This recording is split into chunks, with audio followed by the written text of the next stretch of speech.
Okay, hello everybody. Fortunately, a lot has happened since the last stream. I am back from a short little vacation that I was on last week, so that's why you did not see me for a little bit there. Yep, Bridge from Below is banned, so now Hogak is back to being just a reasonable deck, but not an absurd deck. So, without needing to metagame so heavily for Hogak, we are back to playing the version of Amulet that I have been enjoying the most over the past year or so, which is with Karn the Great Creator. This is a very strong shell in my opinion, and the one that I just have the most fun playing during the times where Hogak was at an all-time high. Basically, I was playing this list, which I thought was pretty good in that metagame. However, I did not really enjoy the list itself a lot.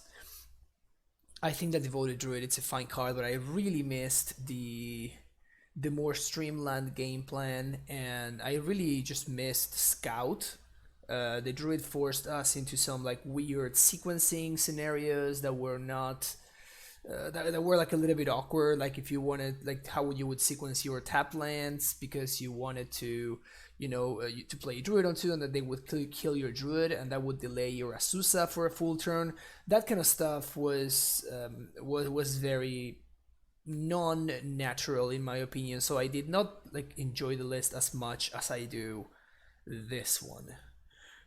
So this is what we're going to be running today. As you might be able to hear, I'm still getting over a little bit of a cold, so my voice might be a little bit lower than than usual, and I might need to stop a couple of times to get get the stuff out of this area. But yeah, we're gonna give it a shot. I really wanted to stream since I haven't been able to stream in over a week now, so I really wanted to play some. I'm actually excited to play Modern again.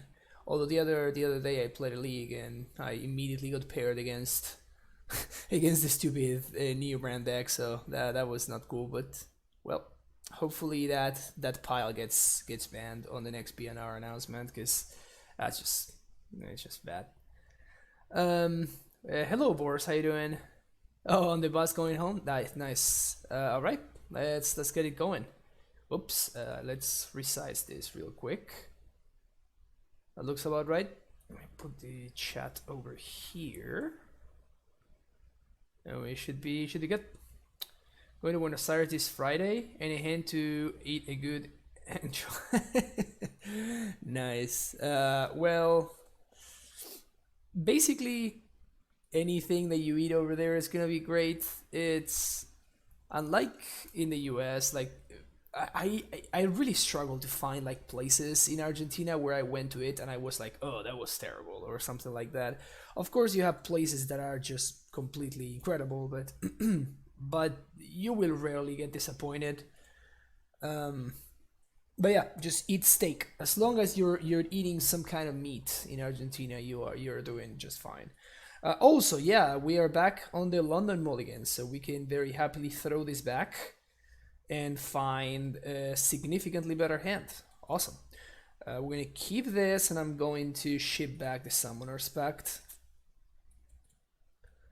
We were lucky enough to find both the Azusa and the Prime Time, so ugh, well that sucks. This is not a great hand against humans. It's not a terrible draw, but this hand might just be too slow against humans. Like if they have a meddling mage, I'm gonna be in a lot of trouble. This for Eldrazi, Tron, and John been running into them a ton online. Against Eldrazi Tron is, I think the matchup is very favored for us. Like very favored. I think that we like. I feel like E-Tron is just a really really good matchup for us. Um, but against, so we can play this one. Against John, it's so hard, honestly. Um, Play around Fulminator is the thing that I can like post board try to play around Fulminator. That's like one of the most important things. Like sequence your lands properly. Gildino, thank you very much for that Twitch Prime sub. Welcome back to the Primetime Stronghold for the second month in a row. All right, thank you so much. Yeah, it was my wife's dad wedding, so that's why we went over there to Argentina. What to do here? So this Karn is just very, very likely to die here. Oh, that's crazy. Like they are now like telling you to like every minute, I guess they give you like a nice little check. Be like, yo, you're gonna time out, bro. I know I'm gonna do that. Now the question is, do I want to play Karn? And I guess I will plus. I honestly think I just want to. I think I just want to play both of my lands. It's bad if my opponent. No, I guess I do want to play. Oh man, this is hard. Because I really don't want to. Yeah, okay. So I think what I'm gonna do is I'm just going to play Karn and minus run explosives.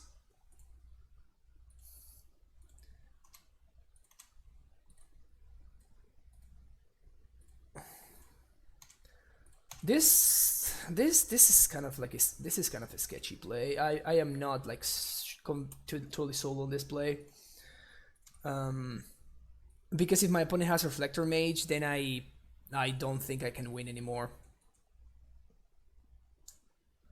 They would need to have like land plus Reflector Mage, but if they do, I basically kind of lose on the spot. So okay, that's not a Reflector Mage.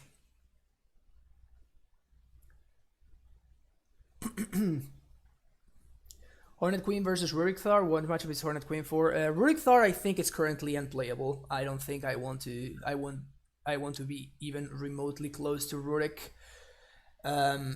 And okay, so we gain 3 lives. That's cool.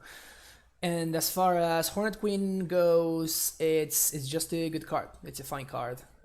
It's not incredible, but it's very good against humans. It's very good against Jund decks.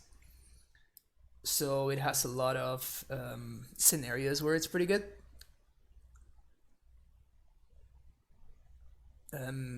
But it's mostly a matter of kind of choosing what you want to beat. You know, it's definitely a sideboard card. I don't think I want. I have played Hornet Queen in the main deck in the past, but I don't think that we are there, honestly, in the current meta. What's up, Remisen? How you doing? Opponent just snap concedes to my prime time. Alright, I'll take it. Oh, speaking of Hornet Queen, there she goes. Okay, this is one of the matchups where I don't want Karn. I want all my explosives. I want my paths. Don't want Pact of Negation. Don't want Bojuki Bog. And I want a Rex Sage. And usually what I do is I side out one primetime and I bring in the Wormcoil engine. The reason for that, it's mostly that I want to like play around Melee Mage. Of course, primetime is just absurdly better than Wormcoil engine against this deck and against literally every other deck. But Melee Mage is such a beating that diversifying my threats a little bit usually pays off. What's up, right? How is Grafdigger's Cage? It's been okay so far. I mean, the Hogak deck is still a deck. It's just not absurd. and now you play it like once every other league instead of playing it 2 or 3 times every league. So um, it's a fine card against that. It's fine. It's very good against druid decks as well. All of the decks that are playing like Collected Company or Finale, and even against those decks, it blanks the black card, Post-Mortem Lunge. So it's very good there.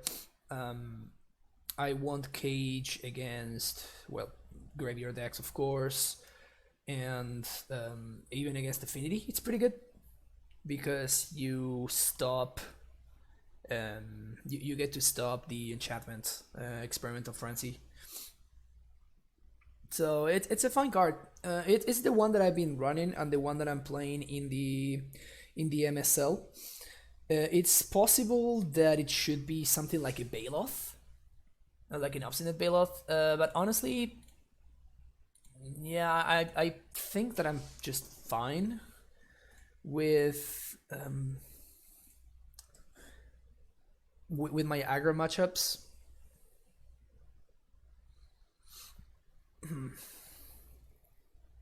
How is Hammerlin in the current meta? Much better than it used to be with Hogak. Like, infinitely better.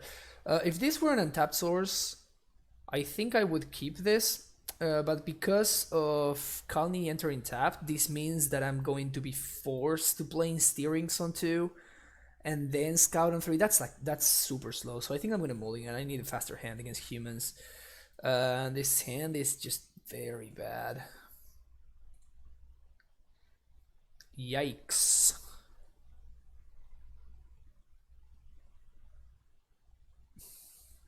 So we're going to 4. Alright, so we keep this and we're going to bottom this, and this.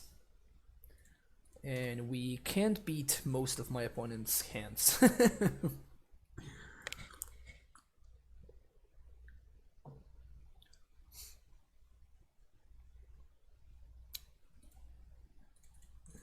Okay. No, it's not a horrendous draw. It's not great, but it could have been much worse.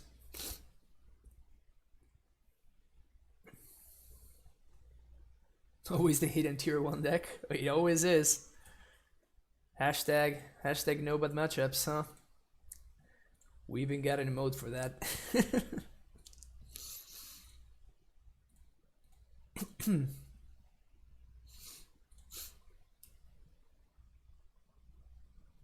Alright, let's see if the multi-4 can get there against humans. I'm gonna say I'm not loving my chances, but I have multi-4 against Jund and beaten turn 1 Inquisition, turn 2 Goif on turn 3. So if you wanna that actually happened on stream, so if you wanna see some fun magic. All right, I mean this is kind of what we needed to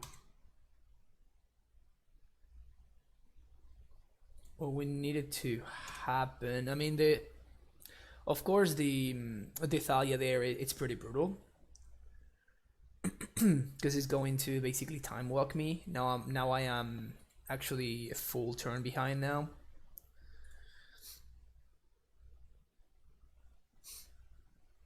I don't upgrade my deck in the Karnmulet version. I'm stuck in Amulet. I mean, I don't think it's a matter of like upgrades or downgrades. It's just they are like different versions of a similar deck, like with a similar shell. That they are different. They are better in different circumstances, basically.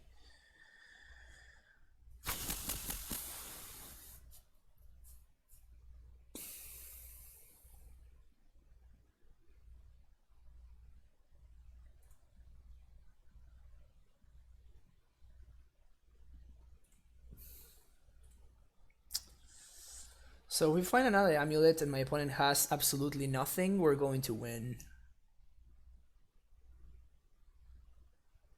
But we're not looking great.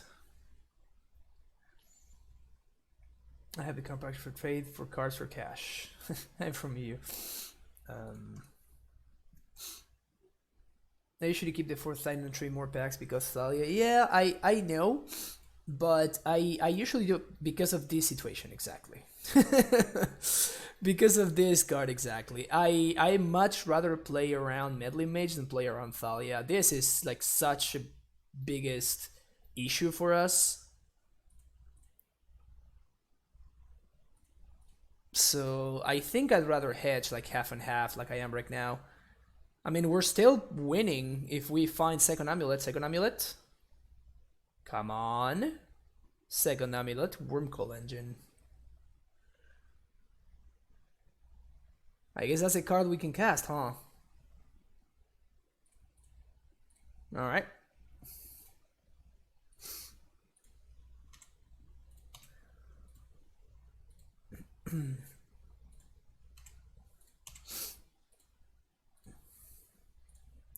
We died to Reflector Mage, obviously, and the other guy, the Detention Sphere guy, so... Karnmulet is not better, people lie. I don't think... It's better against certain decks, and it's better in certain metagames. Just like everything, right? I mean, you're just playing... It's a game of numbers, I guess. Okay, so they have nothing here. Maybe they have Dismember. No, they don't. They probably don't. Okay. I mean...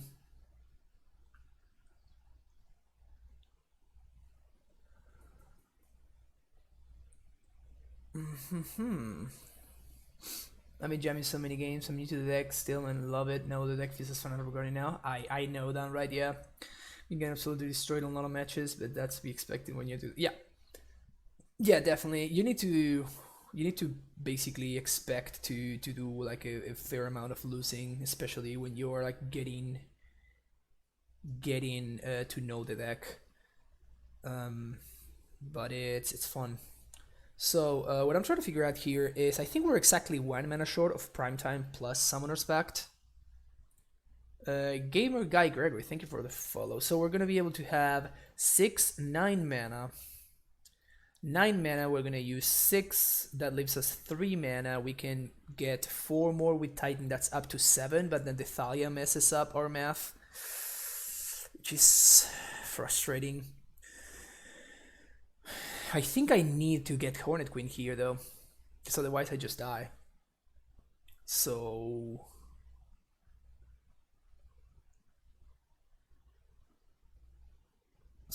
I guess that's what it's gonna be.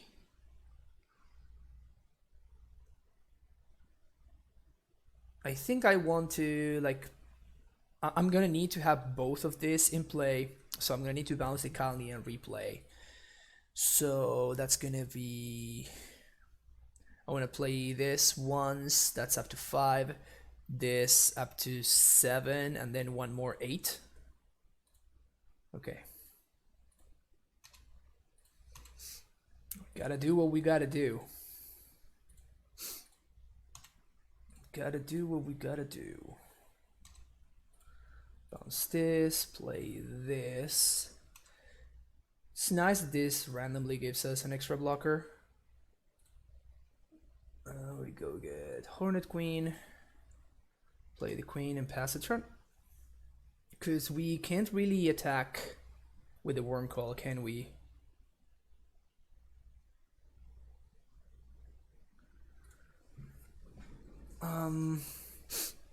Well, I guess we can attack with the Wormcoil, right? It's gonna be either a 2-for-1 or it's gonna... I guess it just trades with the champion. And it gains me 6. I have enough blockers for the rest of their... Okay, so just take it. I can't beat a lot of cards from my opponent's deck now. I can't beat the Deputy. I can't beat... Well, this one is just Deputy, I guess. There's the other guy, the Kessing Mel Contents.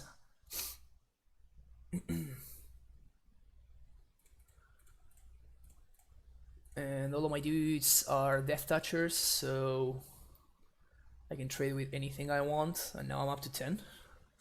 Thalia's Lieutenant, that doesn't do anything. I mean, if I find a bounce land, we might actually win here. On a move to 4. No less. I've been running Lost Bloom version as of late and thought I haven't had the best record with it. I did find mulligans to be better. Is it possible to run a hybrid Scout Bloom list takes advantage of the consistency and the toolbox? Well, it's my experience is that you end up not being good at neither thing. I know I can't remember who it was. I think it was somebody in the Discord that was messing around with like a half and half version, but it never looked good to me. Like if you like the way that you build your deck should be different. Like your sideboard choices and that kind of stuff, they should be different whether you're playing Scout or nice. Whether you're playing oh, I love Amulet. I love this deck so much. Multi 4 against humans, no big deal. But yeah, a lot of card choices. A lot of card choices are very different. Whether you are playing like trying to get value from like Scout or trying to maximize your combo potential with Serum Visions and not running stuff like Bajuki Bog and such. So there's a lot of like deck building constraints that are required in order to optimize one or the other way of building the deck. And if you mess too much with it, basically you end up not being great at neither thing. I think this hand is pretty good. It has the potential of a turn 2 Karn. We're on the draw and we have like 2 turns to find a bounce land. And we're playing against Tron. So hopefully I don't have this member here. No dismember. That's good.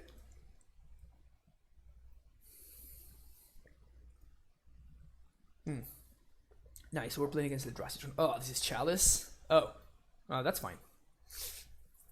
Like Chalice Chalice on 1 would have actually been brutal there. What do we find here? Steerings. Nice. So we find the Semi-Growth Chamber. Against this deck, you want to like just basically jam your amulets and stuff as soon as you can, because I mean, of course, here they have the Blast Zone, which is like literally the only answer in their entire deck to amulet. So you want to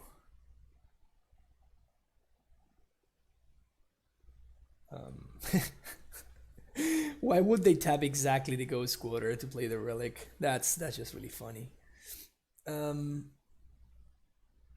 Yeah, basically you want to play it out to play around the potential Chalice.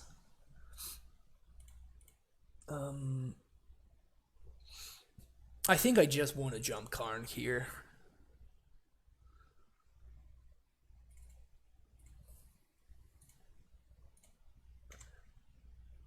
I could like Steerings and Scout and like play a T-West or something, but I think just jamming Karn on an empty board is gonna be pretty good, and it also protects it from Thoughtnut.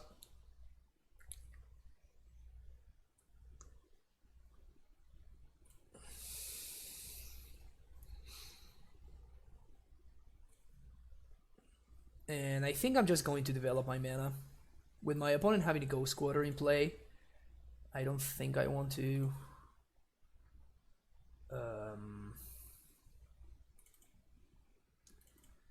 do I go get something?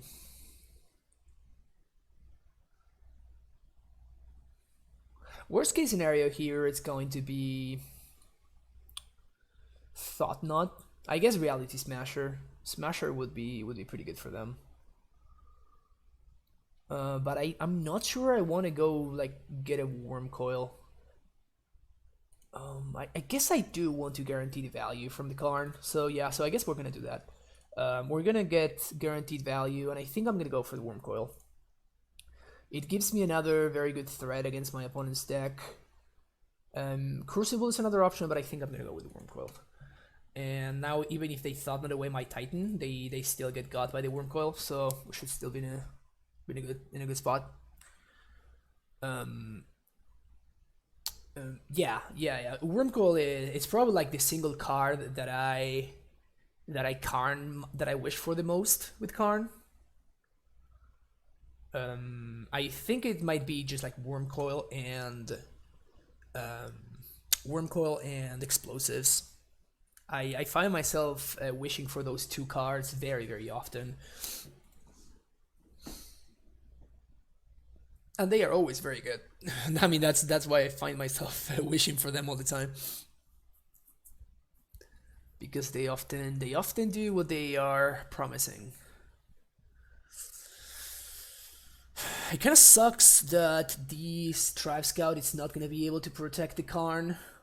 Okay. It kind of sucks that this is not going to be able to protect the Karn because of this Blast Zone over here. Unless I minus the Karn to go get Python Needle, which might be the play, actually. I think I'm definitely leading on Steerings. Because I want to find a bounce. Yeah, that sucks. Crossroads. Ward 42 lock. Thank you for that Twitch Prime sub. Welcome back to the Primetime Stronghold for the 4th month in a row. Holy crap. That's awesome. Thank you so much. Yeah. I think that Lattice is definitely like worth the slot there. But it's not particularly game winning, honestly. Honestly, this Azusa was a very decent draw.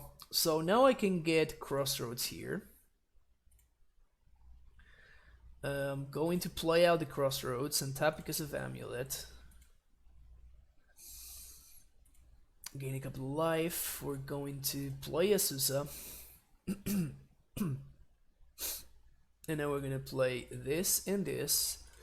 And now I think I am going to do that. I think I'm going to just go get Python Needle and name Blast Zone here. Because now any bounce land effectively means that I get to get a prime time. So yeah, this is pretty hot. We're gonna Needle Blast Zone and we're gonna play the Scout. Blast Zone. This is another card that I find myself wishing for all the time. I think that the 3 cards that I wish for the most by far, like by a very good margin, are Wormcoil, Python Needle, and Engineered Explosives. So those 3 are like 100% in my sideboard. Then Thomas Cryptid's also very, very good, but in like because of different reasons, right? Crypt is just very, very good because against the decks that's really good for them. Because against the decks where you want Tormod's Crypt is just so powerful, so so powerful. All right, let's see that bounce land. Champerino.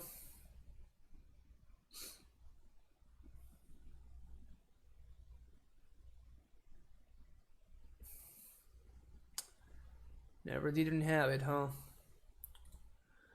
Let's see what my opponent does here. Float. 1, 2, 3. 1, 2, 3. 1, 2, 3, 4, 5. Play this again.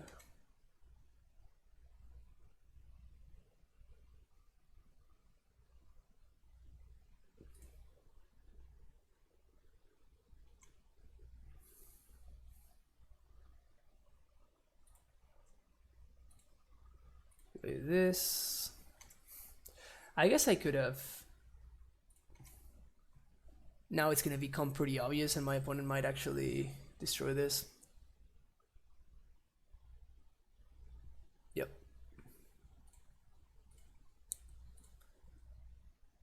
But that is fine because that just means that I don't do anything here. Okay, so we're gonna plus on the 1, 2, 3, 4, 5, 6. I guess we're gonna plus on the pithing needle because I'm more interested about keeping the amulet.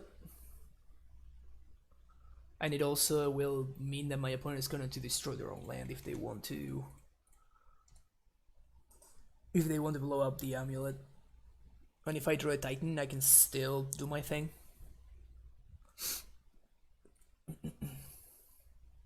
And if they don't, Chalice on 0, you got it. Now I can still minus for Worm Coil if this Karn survives here.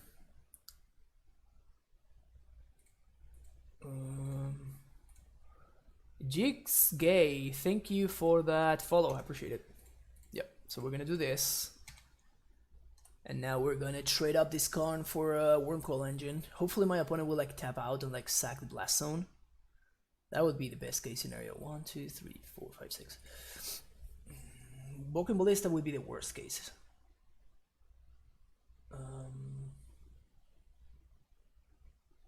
I guess Karn is fine. It might not be fine actually. What do you think about Sorcerer Spyglass? For 1 mana, you get the other info. Yeah, I think that the info is not worth the 1 mana. Especially in the matchups like against Tron and stuff like that. You really want to like go to up to you're gonna sometimes have access to 5 mana and that's it, and you want to be able to get you want to be able to like get your Pithing Needle to name Karn Liberated. Yes, we're gonna get back to Worm Coil.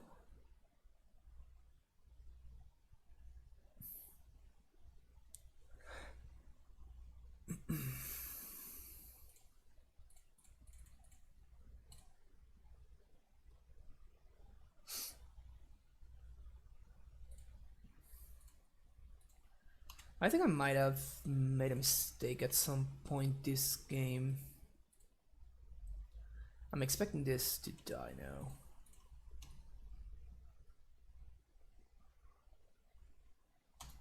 Yeah, I definitely should have floated the mana before. Like, I should have played the Celestial Sanctuary and then just like start bouncing the Growth Chamber, because it kind of hides the fact that I'm trying to bounce the Tolaria West. Like, and my opponent like allowed me to resolve my Ghost Quarters like multiple times. So, how was my trip? Trip was great actually. Had a great time. 1, 2, 3, 4, because they don't have enough mana for Lattice. Ensnaring Bridge. Yeah, that one's pretty good. So I need to find explosives. Explosives? I guess that's another out. How hilarious is that? How hilarious is that? Just like, yep. Go ahead and lock me, bro.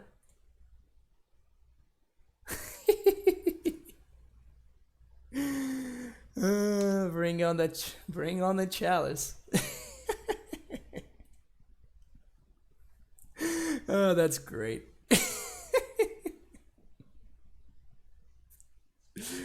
That is great. This is awesome. Like, this game has been kind of hilarious, honestly. Liquid Metal. Oh, they go for the Lattice? Oh, bro, this is not gonna end up good for you. First of all, you don't have the mana. First of all, you don't have the mana, and even if you did, that is not gonna end up well for you. I don't think they realize how bad this card is right now. In fact, if I get to untap, I am going to go get Lattice. because I end up so much further ahead because I have a worm coil and they have only two Thought-Knot Seers. Like I am so much more ahead if we both get lattice locked. Bye Gonti, how you doing, Andrea? Thank you so much for that tier 1 sub. Welcome back to the Primetime Stronghold. Static abilities on Planeswalker 10 out of 10. Yeah, I guess reading cards 10 out of 10, huh? I guess my opponent forgot about that part. Yeah, right? I just go get lattice here.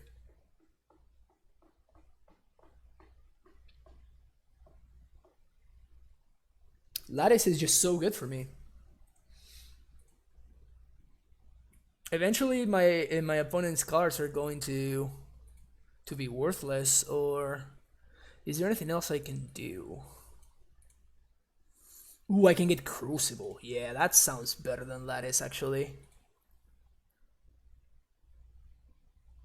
That sounds even better than Lattice.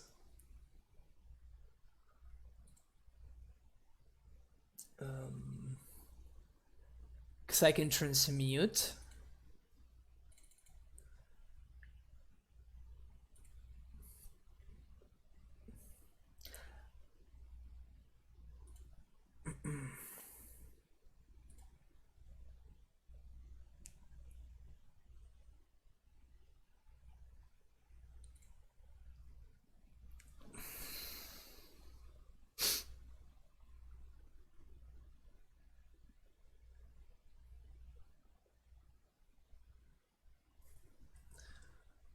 So they have a Lattice in hand. They can't attack. I can use this turn to transmute for a prime time.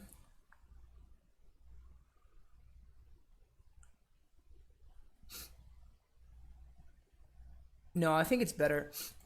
I think it's better for me to just pass the turn here. And the reason for that is that I need to use this scout to chump one of these Thought-Knot Seers.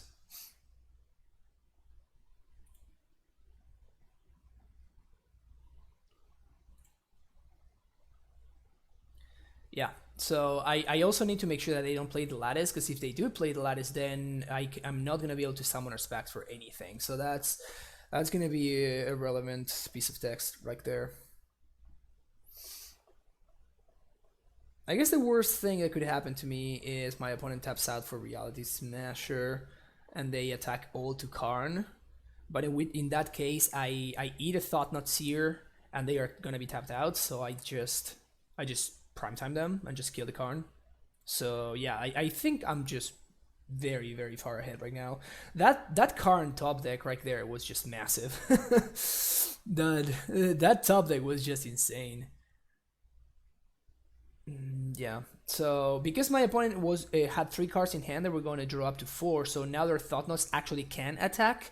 So that's why I was not able to transmute right there, because I would have needed to tap my Scout in order to play my second land, and I can't do that.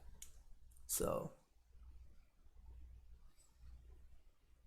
every deck runs Karn? I don't think so. Like, I have not played a Karn Mirror in a long time, and the only Karn Mirrors that I play are like Tron strategies. So I don't think that Karn is everywhere. Karn was everywhere when he just got printed. Nowadays it's just fine. Like, people realize that you can't just like jam blue-white and expect to you can't just like jam Karn and blue-white and expect it to like do anything at all.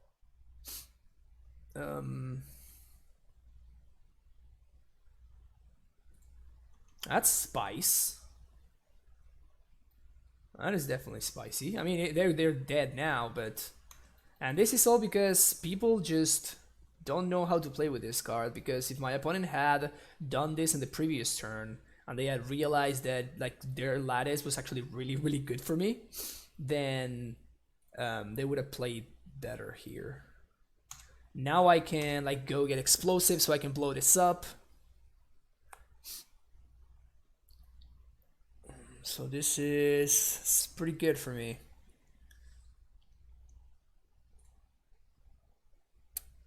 Let's see how we're gonna do this though.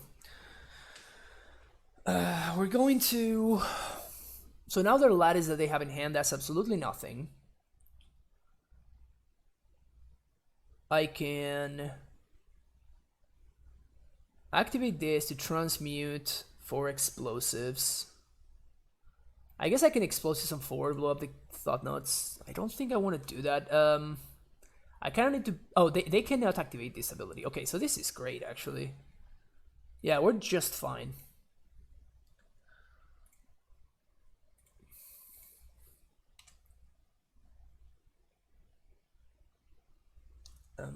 So we just go get prime time. Yep. We just transmute. Summoners backed. 1, 2, 3, 1, 2, 3. Get Primeval Titan. And now we do 1, 2, 3, 4. That's 6 mana. How do I feel about Veil of Summer? It's a fine... I think I'm actually going to go get the Blue Pact here. Just to make sure that nothing... My opponent can't really do anything about this. I think that I don't like my one-offs being so narrow. And I think that against the matchups where we want to be... Oh, I think I might have messed it up there. Oh no, I'm still fine. I guess we plus on nothing. I guess we can plus on Crucible, sure. We're still fine. Because I can just minus for the explosives that I'm missing here.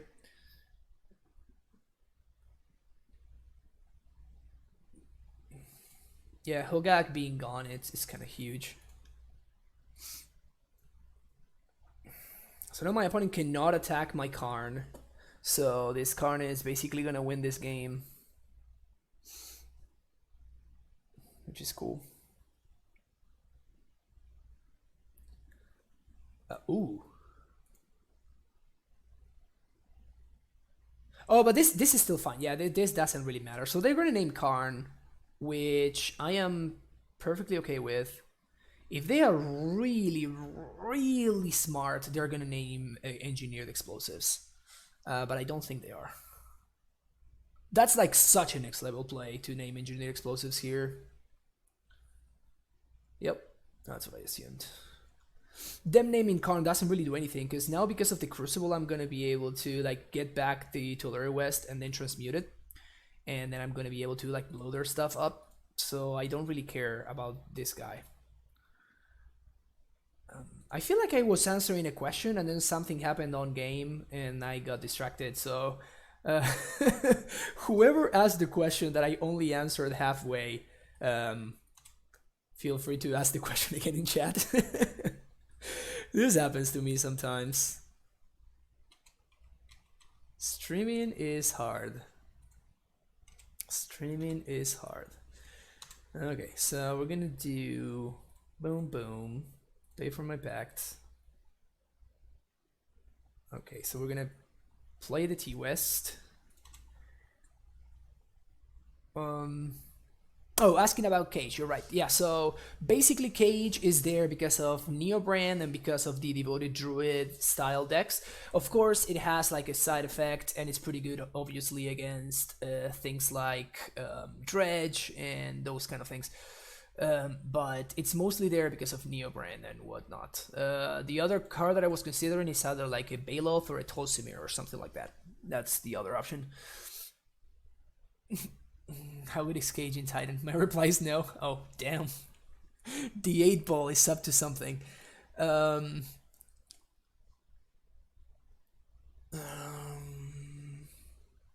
Yeah, right. We just blow up the bridges and we just jam here. That sounds like a plan. Good luck trying to beat this from...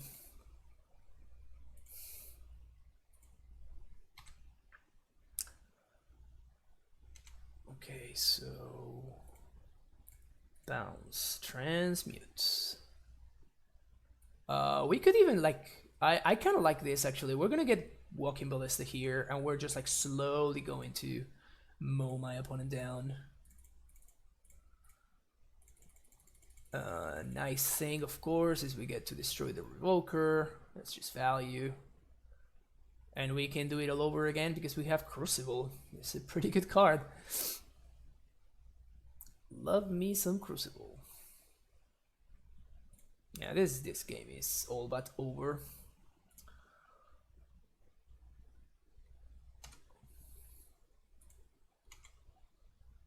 Crucible, so good. Ooh, Killing Bridge with Ballista. That's some spice right there. I honestly hadn't thought about that. That's an amazing line, Andrea. That's really cool. I mean, at this point, that's probably like, I guess, the optimal line. That's probably the optimal line. At this point, I don't think we're losing. Like, we can just like play cards at random and we're gonna win anyway.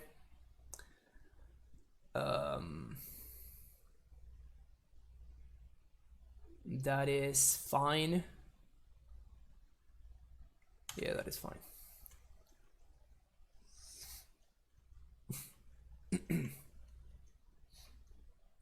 Yeah, that turns that off, but it's fine because now we lattice them and we are ahead on board. So eventually we're gonna get to a point where my opponent is going to, like they're gonna have like 6 or more cards, 6 or more uncastable cards in hand, and that's when I can start jamming with these bros. But yeah, no, Andrea's right. That was definitely the line. That was 100% the line. Also, my opponent just... Actually, my opponent should have won there. I think they just missed the line. They could have plus on their own Sky Sovereign. Yeah, now I need to lock them. Because if they eventually see the line that they can plus on the Sky Sovereign, then I'm going to die. So...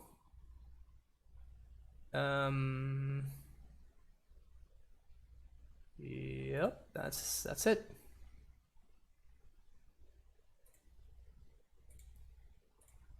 Now I guess we just like make our land drops and wait until my opponent has 6 or more cards in hand, and we start attacking them.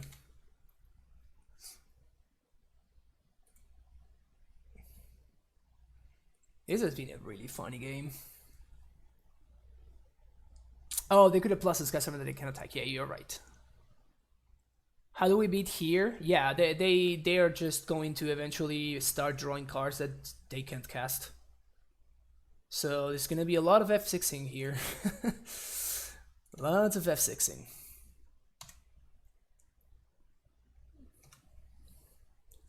We're also ahead on clock.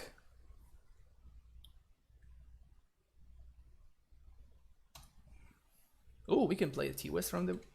Oh yeah, I'm interested in doing this.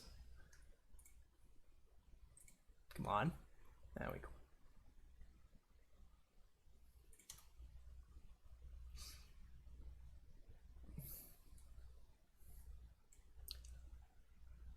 That's 3.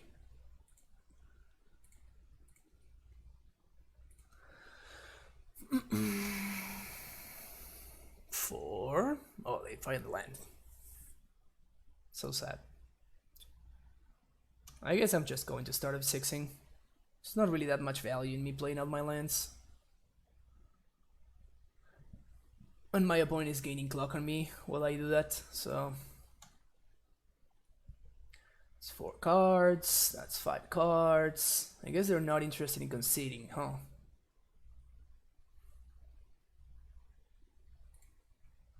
Conley, sure, some extra blockers so I can attack freely.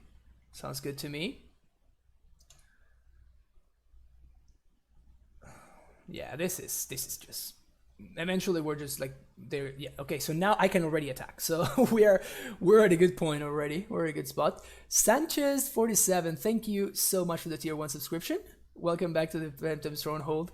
Let's use this free time to celebrate 5 months anniversary. That's awesome. Thank you so much, Sanchez. I really appreciate it. Start bouncing the colony. Yeah, that sounds like an interest. I think I might be interested in doing. Okay. So here we're going to attack with the worm. And I guess we can attack with the prime time too. Yeah. So we attack the Karn, and this will eventually unlock.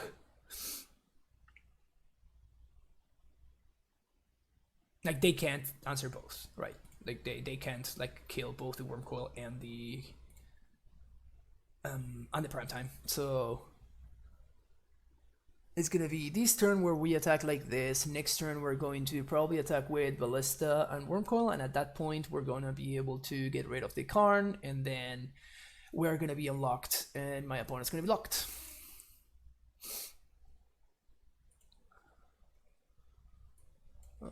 Let's do like these cards. Sure, just get cards at random. It doesn't really matter.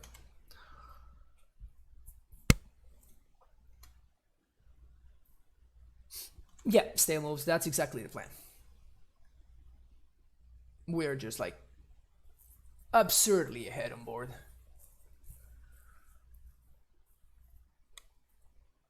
Which is the best kind of ahead, right? Everybody knows that. We're just absurdly ahead. Sure.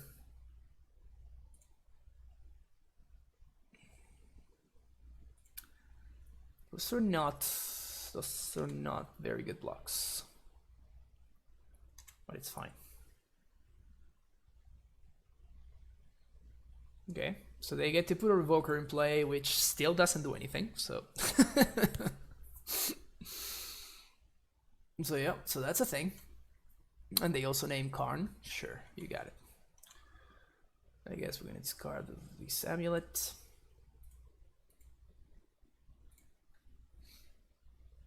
We're still very far ahead on clock. I honestly don't understand why my opponent hasn't conceded yet. Like, they are just wasting their clock. They have no ways of winning. They are completely out.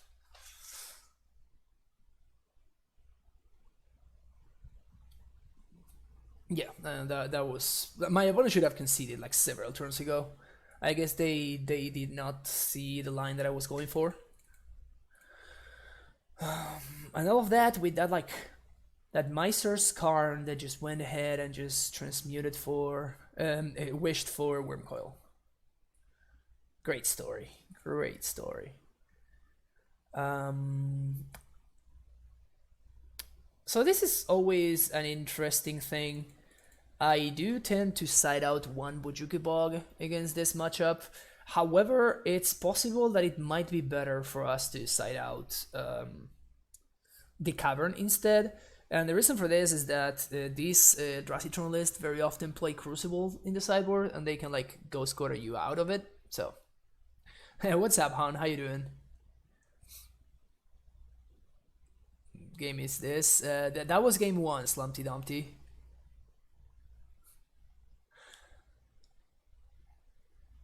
Okay, so we want all my prime times, Hornet Queen. We want Force, we want Rex Sage. Actually, I think I want only the 1 explosives, and I wanna I'm gonna have the split here. The Ballista attacks and blocks at least. I learned that your summoner's pack don't work with letters in place since Dynasty Call. Yeah, that's a hilarious interaction. That's a really funny interaction. This hand is kind of close. Opponent kept 7. The problem is that this hand has a lot of ways that it can go very wrong.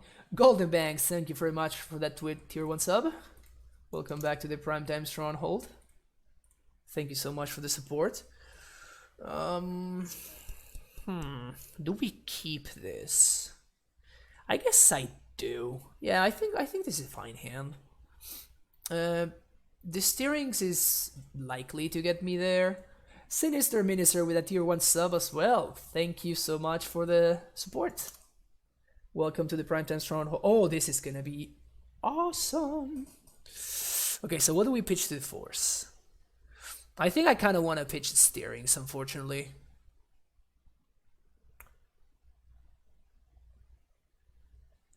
But this is too much value for me to pass up.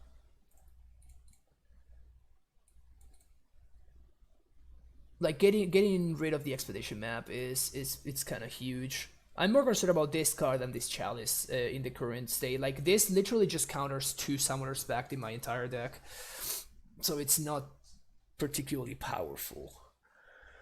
I guess I'm gonna pitch the Hornet Queen. It pains me to do it, but I think I kind of have to. I'm really hoping to see a white source here, just like that one.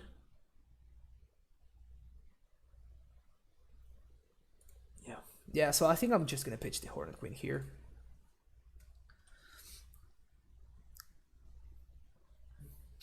And I'm definitely doing this in upkeep before they're able to crack this. Boom, boom. Pitch the Queen. Bye-bye.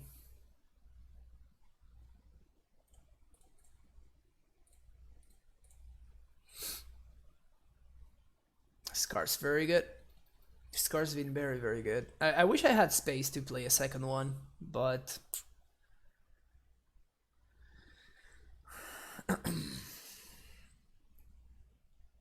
Second Chalice. They put it on 0 again. Very interesting. Yep, they're gonna look at my hand now and be like, what? Oh, damn it.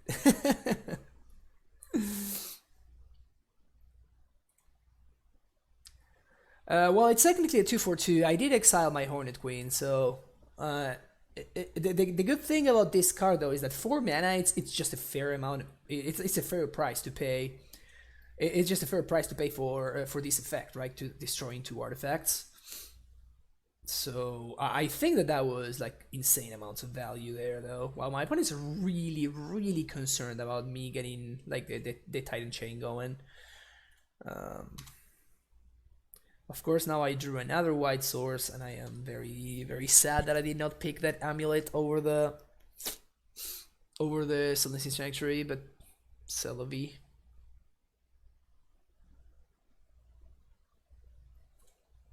Yeah, it definitely puts me ahead. That's for sure.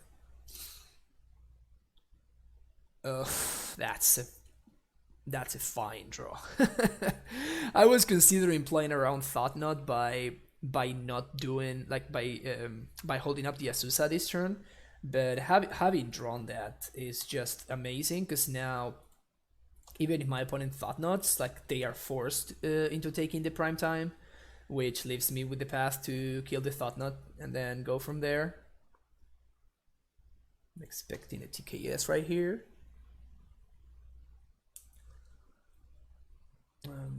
No, forced to buy the 3rd Japanese foil, 5th on one. Okay, so you are you enjoy you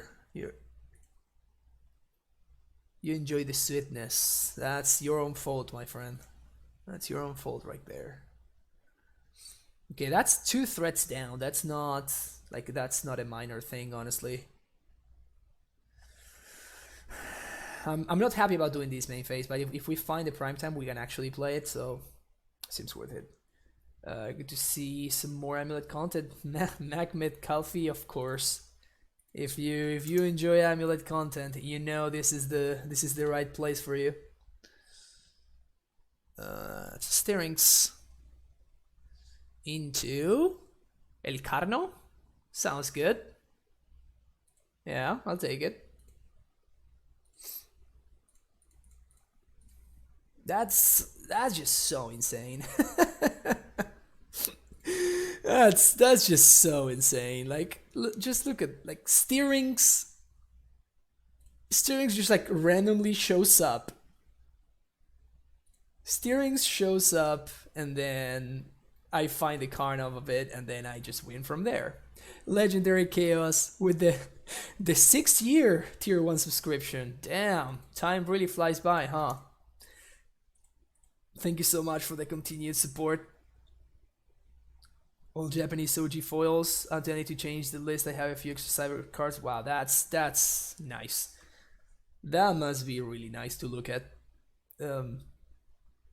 Slumpty Dumpty. That sounds like a magnificent piece of art. Welcome back. Yeah, thanks everybody. Thank you so much for the support. I think that I might not be able to make like a like a full 2 league stream like I often do, but as you can see, I'm kind of like a little bit sick.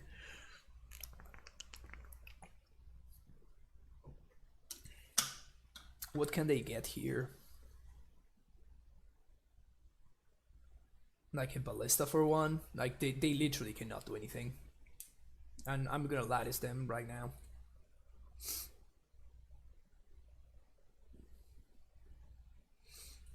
Thank you, hon.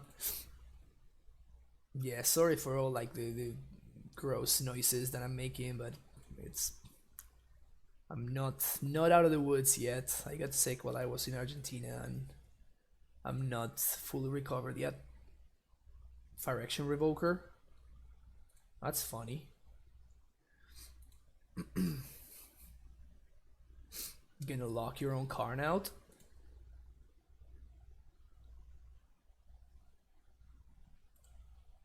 Alright.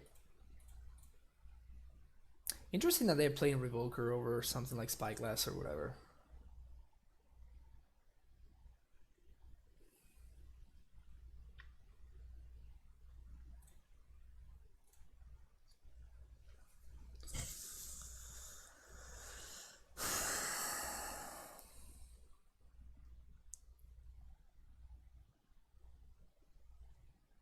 So now they have outs actually. That's annoying. I don't like my opponent having outs. I think I attack the Karn.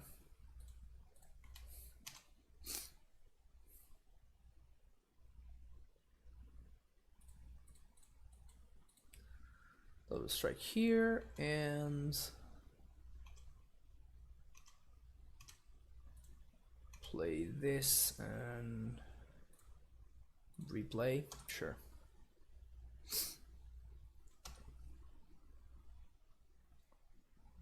Yeah, I think I still do want to, because eventually I want to kill this, right? So I want to make sure that when I do kill this, if I do, that then the Karn is out of the is not in play anymore. Yeah, they're doing exactly the same, which makes a lot of sense, honestly.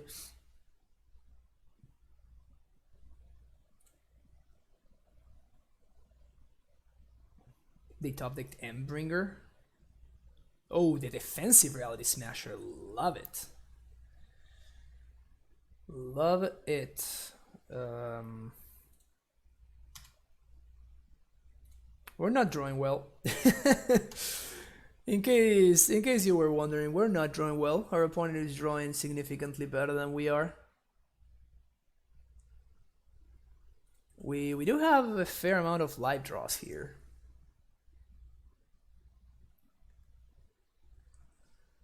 We can't effectively block that, so that sucks. So now we actually do want the Revoker to stay alive. So I can't really attack the Karn anymore. Prime time? Nope.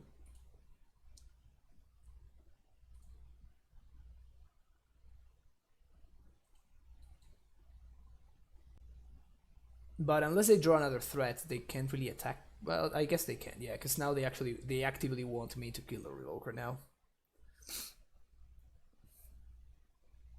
Still in combat.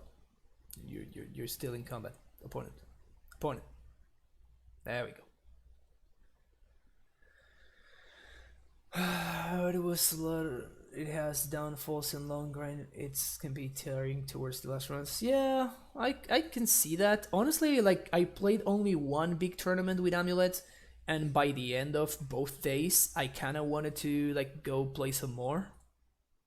Maybe it's because I have a problem, but yeah, that's my experience.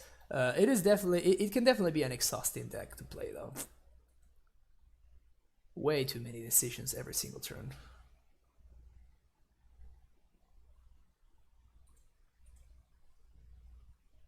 You see Edgar's Renin 6 Samuel list. I think I saw a little bit of it, and I wasn't a big fan. It's just a matter of I don't think the Renin 6 is doing anything that we like it's hard to protect, obviously. I guess we can still win here. It's hard to protect, obviously, and it's also just not very good, I guess. Like the stuff that it's doing, it's not really helping our game plan.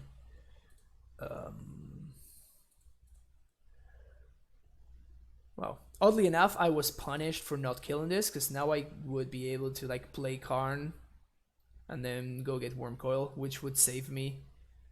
But that's really funny. That's really funny.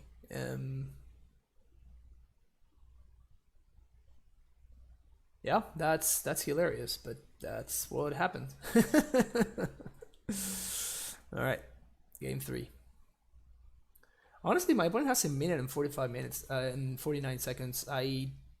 I'm struggling to see how they're going to be able to win in such. Andrea, there was the Revoker still in play. Yeah, it's like it's an issue, right? Because like I saw Edgar running like fetch lands and a bunch of basics and stuff like that, which is just like I have no interest in playing those cards in my Amulet deck. I think I'm gonna keep this. Like those are not good cards to be playing in Amulet, but and he was missing on some of the value lands as well. The cycling lands are cool. I like the cycling lands, but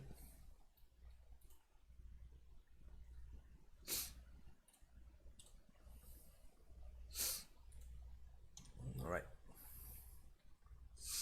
Oh, we can Karn plus and Chalice next turn. Seems good. Seems good.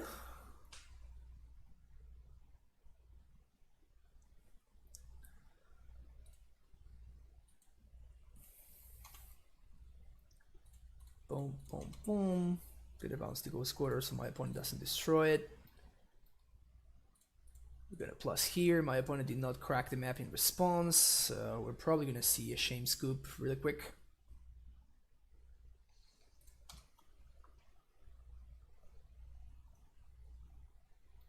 You got it. That's fine. You have a 2-1. It would be terrible if I were to play a card that's very good at killing 2-1s. Wouldn't it? Bing. Got him. Do I want to destroy this one too? I don't think I do. What do we go get? Just go get Wormcoil? Yeah, sure. Again, same reasoning as last time. We're trying to like play around what my opponent's potential plays next turn. Like if they do manage to find a way to like if they play like a Thought Knot or something, like what are they getting out of my hand?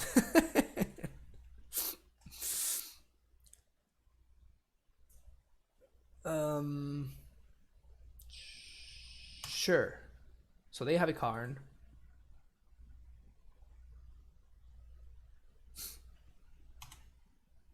That's cute.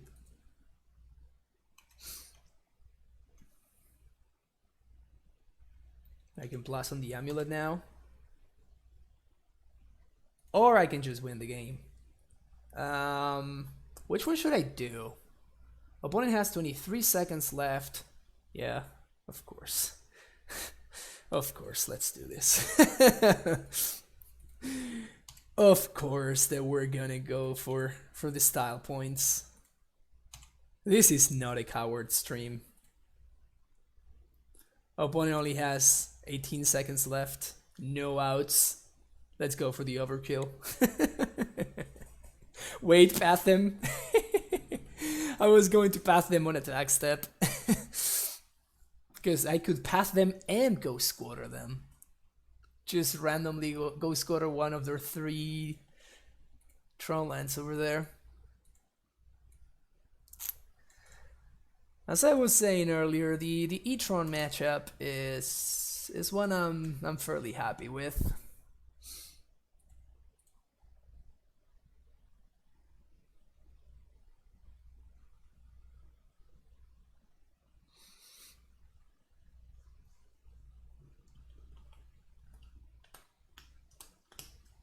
That was funny.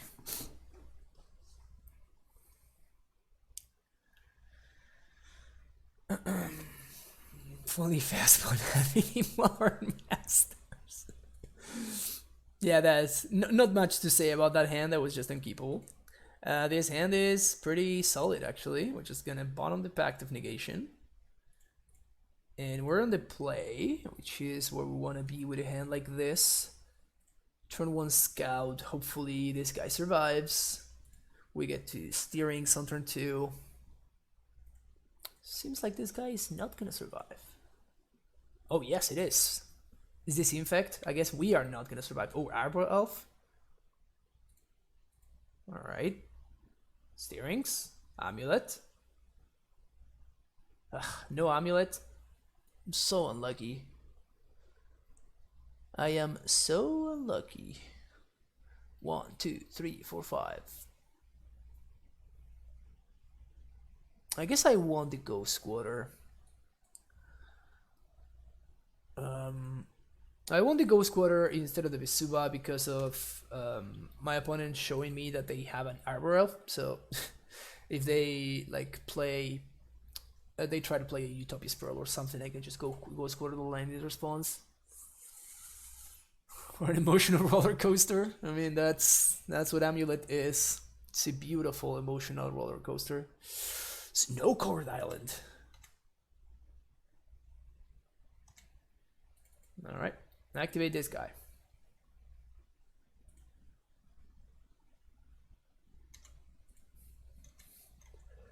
There's definitely an argument for holding the bounce land there. I don't think it's worth it. Asusa. Ah, they didn't counter it. Swing.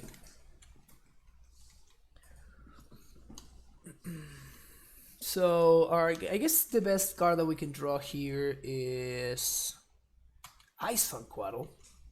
Crazy. The best card we can draw here is Cavern of Souls. Cavern of Souls would be very, very good. 1, 2,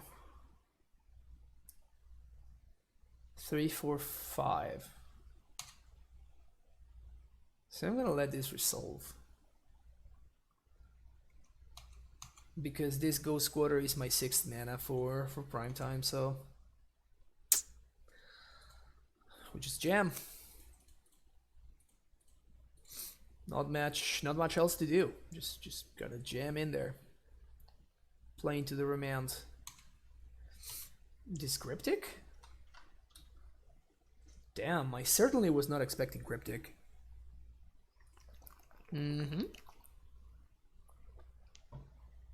Very interesting. I was definitely not expecting Cryptic out of my opponent's deck.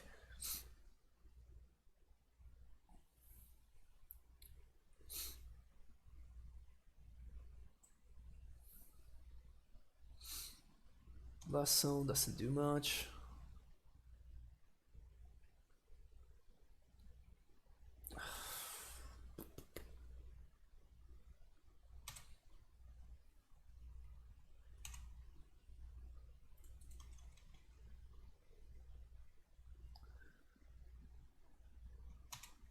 Okay.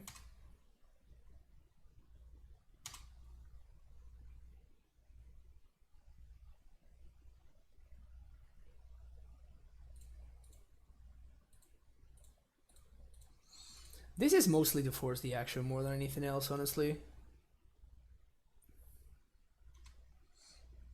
I guess no action was forced. Never mind. Oh, they have more? That's cute.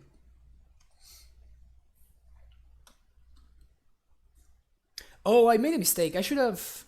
Oh, never mind. They had another one. Okay, so they do have a counter... They have some counter magic in hand. Because...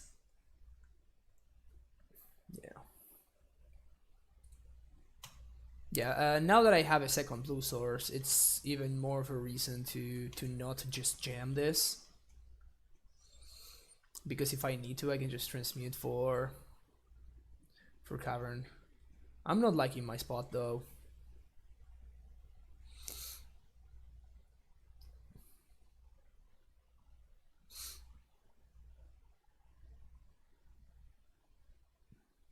One, two, three, four, five, six. Okay, so they're playing Nexus, like 100%. So I guess I want to do this now. They're still gonna be able to Nexus me. Yeah, that sucks. Yeah, this hand just really did not pan out. It's possible that my opponent just wins here. Ooh, Thoth. Cryptic. Oof. I don't think I have any good ways of winning anymore. So my opponent only has 3 mana. So I don't want to give them the land. This is brutal. I guess this is the split. Because this is the one that might allow me to like... Okay, so they put... Snarset, Nexus. Okay, so they have opt in. Okay, so now they tapped out. So now I have a shot. That's it. That is what I wanted to like entice. I wanted to give myself the chance to... Oh, never mind. That's right. They had another... All right, I might have split that incorrectly then. I might have split that incorrectly. I totally forgot that they had 1 turn in the bank.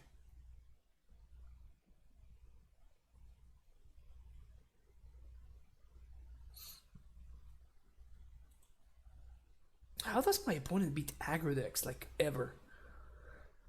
How do they beat Burn? Like Dredge. How do they beat Dredge?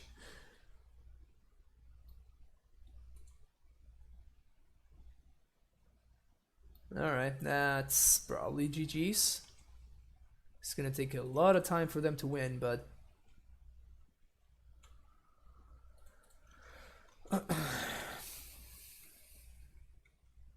It's gonna take a lot of time for them to win, but I think they kind of have it at this point.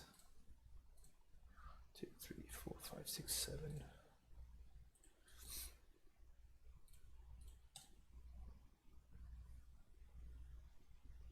It's weird because I know that a bunch of non-cavern cards went to the graveyard, but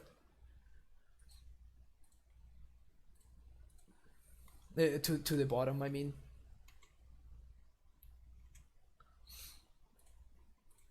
I think I want to attack the Narset so my opponent cannot like bounce it and replay it. It might be bad. Like I don't think much of what I do now really matters. What does matter though is that my opponent has like mismatching shitty opts. That's just disrespectful. Yeah, this is kind of like it's a control deck, kind of with a combo finish. They have 2 of each. Brutal. Brutal. I mean, the Sprogs, they have like infinite mana over there.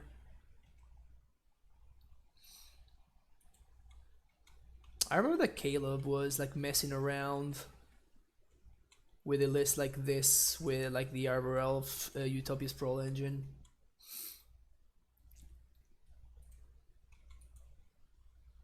Wait, they're floating a ton of mana. How many of those cards do they have? They're just like naturally drawing them? Yeah. Now they're just like wasting cryptics for no reason. I mean, again, I guess they're just trying to flip the Ascanta. Okay, so that makes sense. Yeah, that's the only reason why they would be in a cryptic right there. For sure. At this point, I guess I'm just gathering info. Because I can't win anymore. My opponent's gonna take all the turns. Nexus is terrible in your opinion? I mean, there's... It seems like a fun deck to play. Like, I kind of enjoyed playing the debug teachings version of decks, which are less of a combo deck and more of a like value stuff deck. I played a little bit with those. Okay, they have a Jace now. This is over. Let's move on to the next game. Bring in those negates. Bring in this bad boys. And that's it. Ballista out. I think I only won 1 explosives. -1 summoners backed. And now I want to take out 1 land. The Cadre Crossroads, yeah. Yep. Let's try this.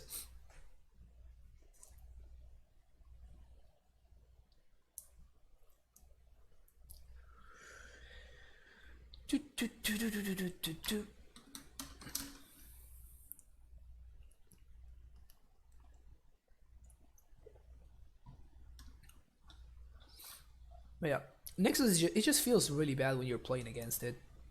That's the only problem that Nexus has. It's a terrible play experience for the loser.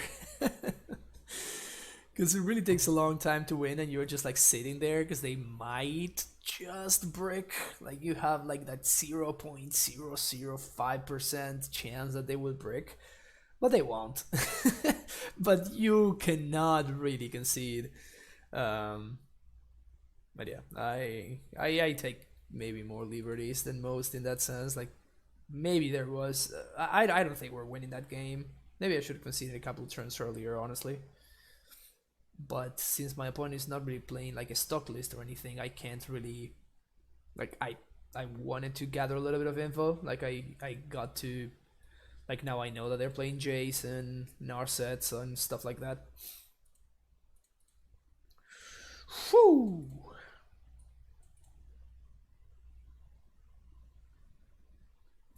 Nah, this is too greedy. That was a sweet hand, but it's just too greedy, unfortunately. We're gonna keep this, and I think I'm gonna bottom the scout. Like, my opponent has, like, basically no removal whatsoever, and Force of Negation doesn't counter creature spells, so I'm fairly certain that that this guy is gonna resolve, and it most likely will not be killed, so...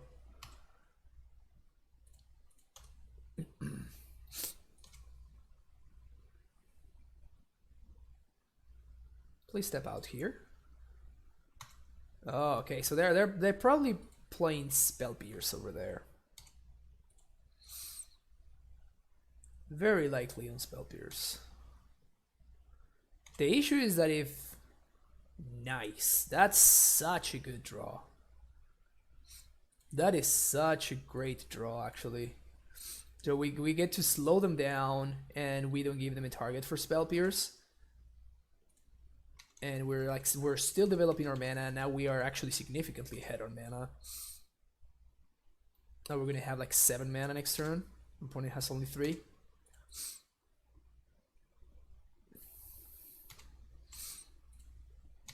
Negate would be the best draw, I guess. Sure. So I'm gonna do this without playing this, because hopefully my opponent will like Spell Pierce this or something. Force of Negation. Okay. I mean, yeah, that kind of sucks, but I couldn't really play around that. Okay, so we're just jamming.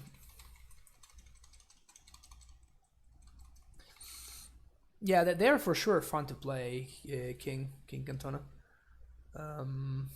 Okay. Explosives on 4, here we go.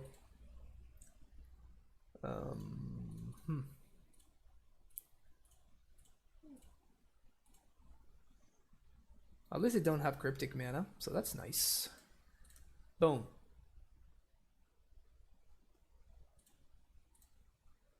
Another threat. Quote unquote threat.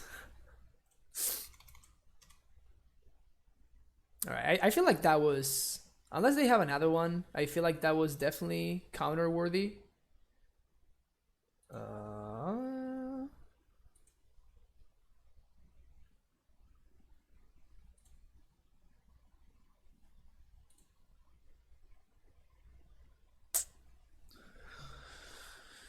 So I want to make their mana awkward. So I guess I'm gonna do this.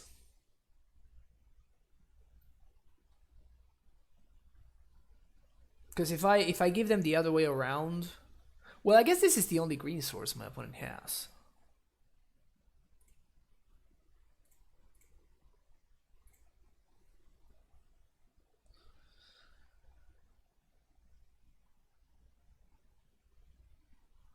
Yeah.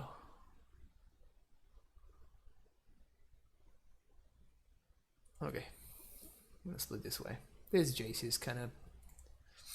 Oh, interesting. They bin the Jace and the Arbor Elf.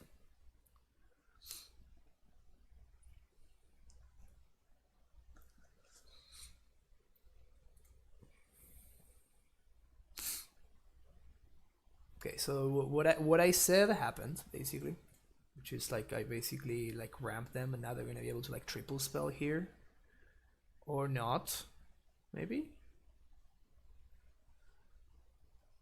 Ugh, I just sent another wreck. That sucks.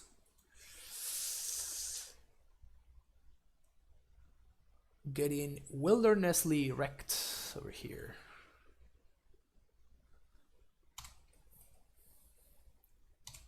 Yeah, we're just not drawing very well. This is something that happens like an awful lot when I play against this kind of matchup, which is kind of weird. I just like draw so much air. And it happens mostly when I play this kind of matchup, which is weird. Like, I really don't know why. But I don't have any explanation for why that happens, but yeah, I think we're not gonna be able to win this one. 1, 2, 3, 4, 5, 6, 7, 8. So if they find Nexus here, they get to go off.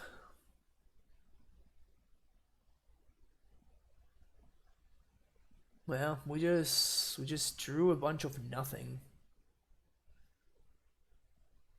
Yep. Continue drawing nothing.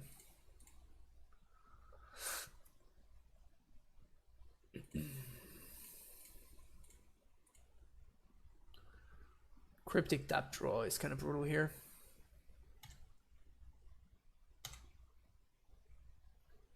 Yep. It didn't cost me a land and everything. That's just gross.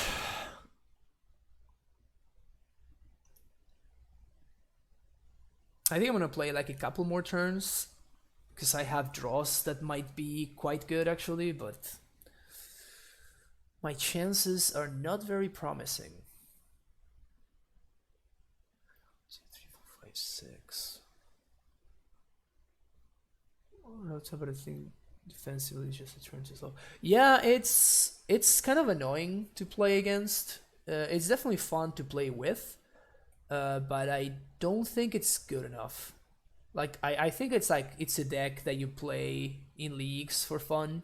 Yeah, okay, this seems like enough, right? Like triple Ascant activation every turn and like Narset and Jace. Yeah, so this is good enough. I'm never getting another turn. I don't think it's very good though. I don't think that you can play it like past the leagues basically. I think that you're gonna see it like 5-0 every now and then when it gets paired against like 5 slow decks or some kind of like control deck or whatever. Because I imagine that it's very good in the control mirrors because it gets ahead on mana by like such an insane margin that usually those kind of matchups are all about like mana advantage, and whoever has the mana advantage usually gets the card advantage, which usually gets the win advantage. I guess I'm gonna keep this. It's a slow hand, but we already have a Titan here. Of course, I will need to sequence my lands properly and not be dumb about it, but so we are definitely going to play Scout on 1. Turn 2, we're going to play Simic Growth. Turn 3, we're going to flash in the... turn 2, still flash in the Tulare West. Then we're gonna use turn 3 to play our bounce land and use our mana to transmute, go get a pact, and then we're gonna have a turn 4 Titan on the play, which is a fine place to be. Turn 4 Titan on the play is reasonably good. We also have some reasonable interaction against the format, which is nice. Bloodstained Mire. His hand is not great against Jund.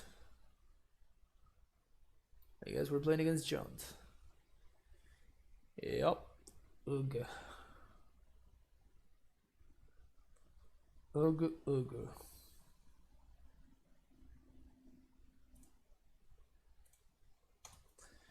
I'm pivoting here because I want to play around the Assassin's Trophy. Like if they trophy my Semi-Growth Chamber, I'm gonna be in trouble. Yeah, this is kind of rough. The good part about this, though, it's of course the fact that now my opponent is gonna be playing off curve. Whoa, that looks gross in Moto. That looks really bad.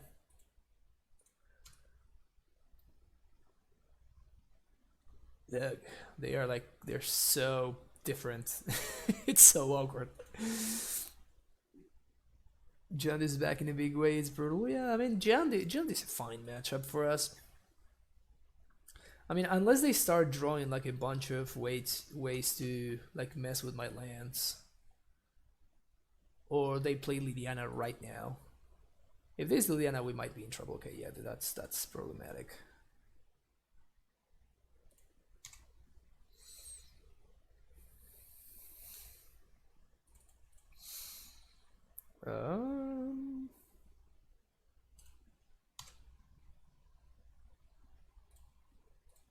Transmute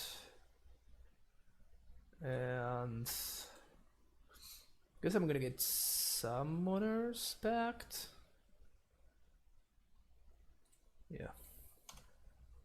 Walking Ballista is also an option.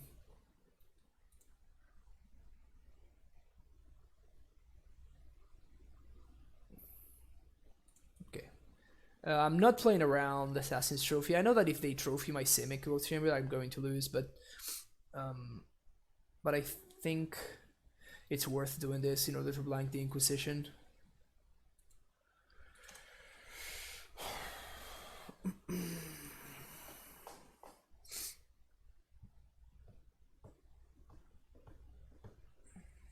Yep, that's fine.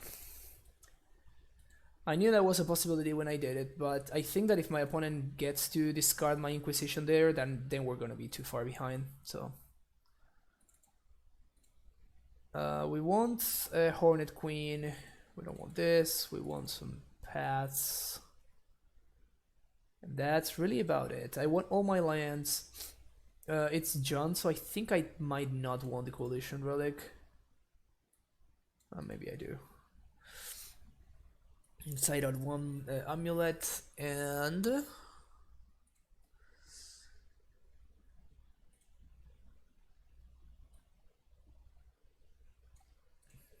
let's do this.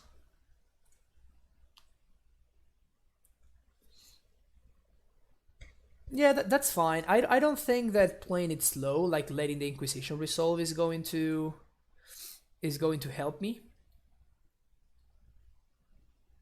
I know that I only had one green source, so I needed to play a bounce land there in order to transmute, so that wasn't really an option. Like playing just like some other land, like Ghost Quarter or whatever, in order to play around that, because that would have, I was getting got by Inquisition anyway.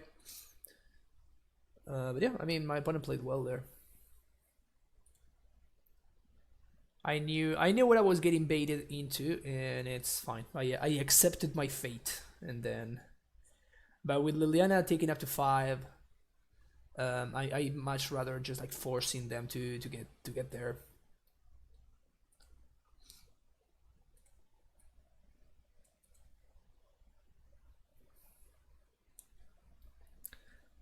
And that sets up a Titan two turns afterwards. Oh yeah, it was that turn 1 bolt. If my opponent hadn't had the turn 1 bolt, I think we win that game. Oh well. Man, it's so hot in here. Yeah, this is what we want against John. Just a bunch of ramp and land drops, and like one threat that maybe we get to play, but most likely gets Thoughtseize or discarded to Liliana, but that is fine. This is what we want. Redundant ramp pieces and a bunch of land drops. They move to 6.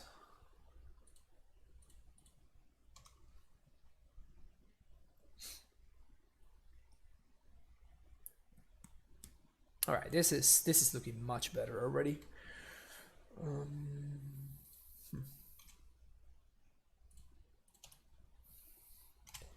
Looking significantly better already.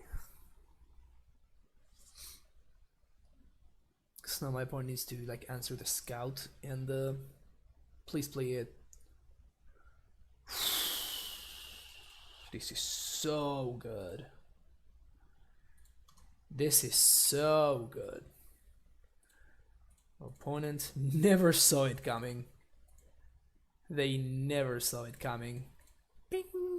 That's the price right there. That's what that is.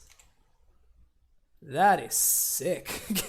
We just traded one ballistic counter for a Tarmogoyf. Wow. That's good. That's some good stuff.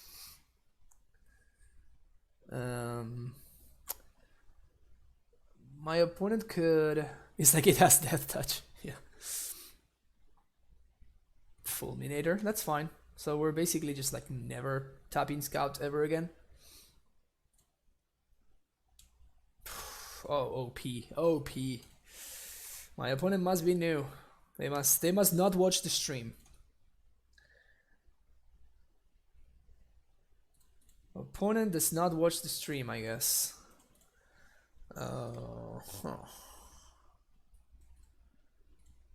We sided one scout out. Didn't matter. We drew all 3.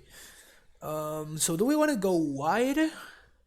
Which could get it would get got by damnation.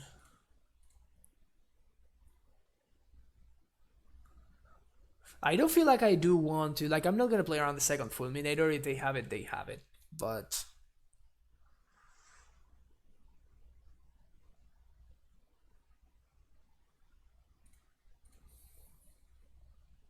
yeah, I think that this is gonna be the thing that I'm gonna do. Not playing around second Fulminator. I'm just gonna play out the second Tribe Scout.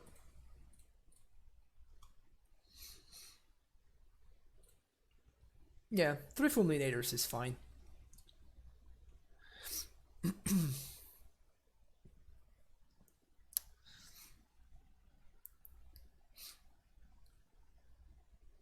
Sure.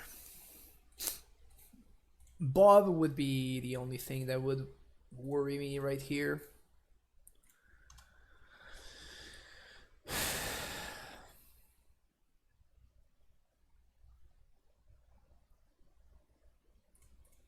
Bob would suck.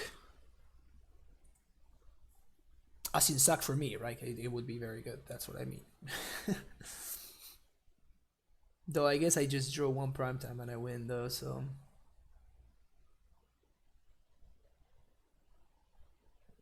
Okay, so they did have the land. And this is the reason why I wanted to like to play the second scout instead of playing around another fulminator. It's like it's so likely my opponent has a threat. It has a way to get rid of my threat that alright, yeah, this game is over. Sweet.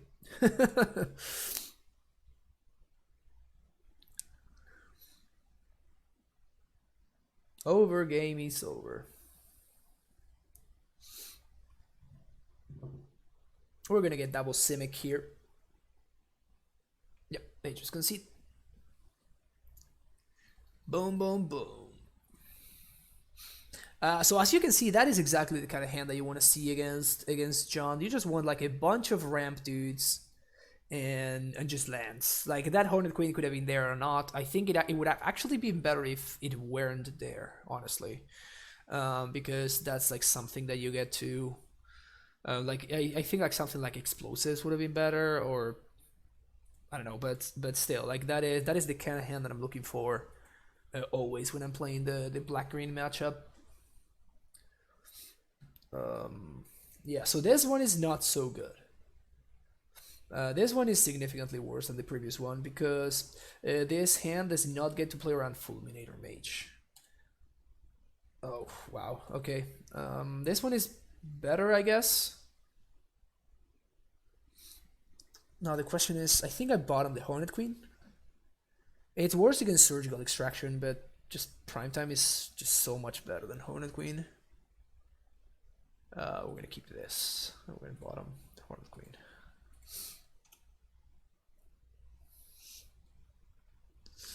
No, they had turn one discard. Yeah, that's bad. Womp womp.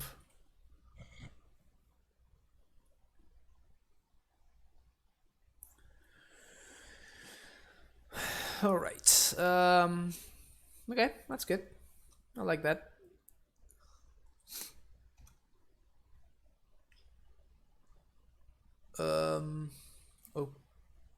Okay.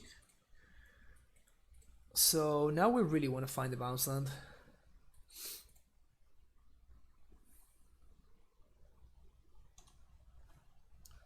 Second bounce land would be the nuts.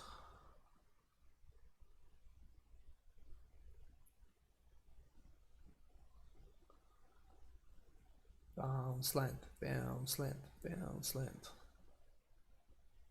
Bounce land, bounce land.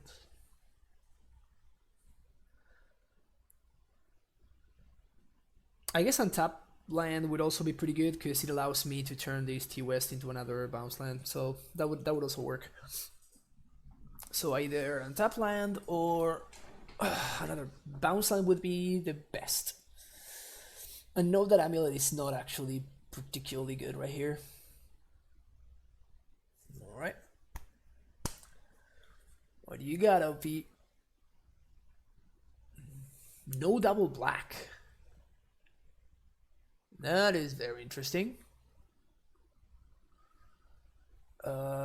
Sure. Alright, so this is not great, but it is what it is. And again, if my opponent has like a Liliana or something, I definitely want to be prepared for that. I really need to draw lands. That's all that matters at this point. I just need to draw lands.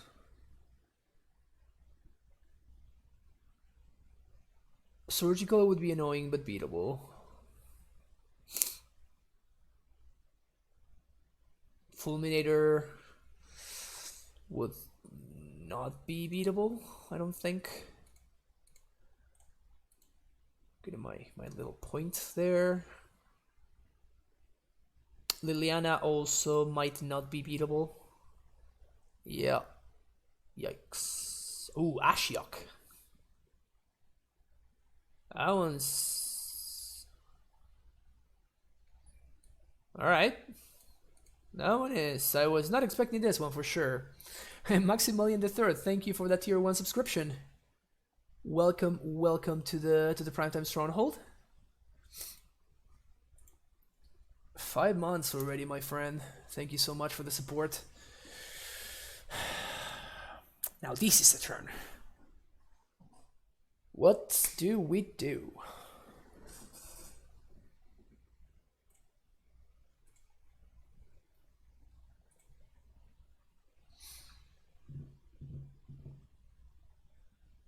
What do we do here?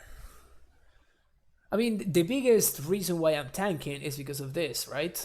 Like, otherwise I wouldn't really be thinking about it. I would just, like, jam Karn and, like, minus for Wormcoil or something like that.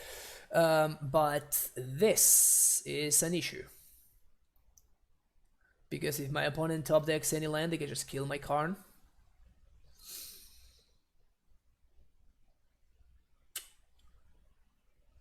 I think that might be worth it.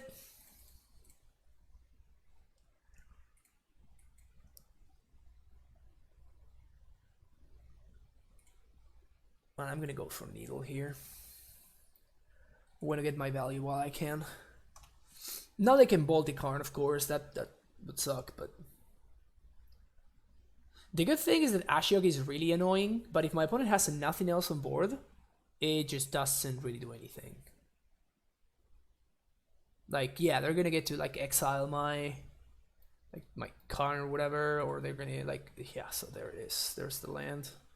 Yeah, that's annoying. At least I'm gonna get to like shut this down. Again, I really need to find a bounce land. Bounce land kinda just wins here.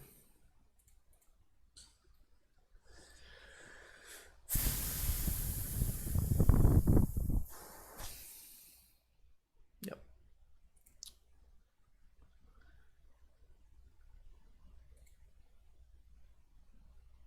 Okay, so the good thing is I don't need to worry about surgical distraction anymore. Ugh, that's brutal. But I guess we're going for it. Gaucho12, thank you for that Twitch Prime subscription. Welcome to the Primetime Stronghold. Thank you so much.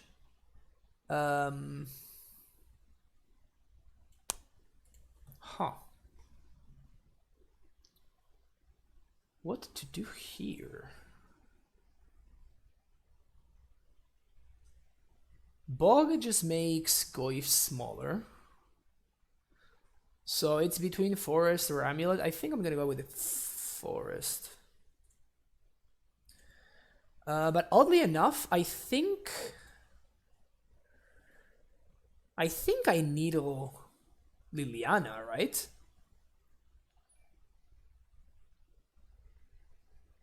Yeah, thank you for the follow, Gaucha too. Yeah. No, so I took the green source because that's my second green for prime time. That's why I took the second green over. The thing is that this thing is gonna kill me so quickly. So I think I might be forced into naming Ravine anyway.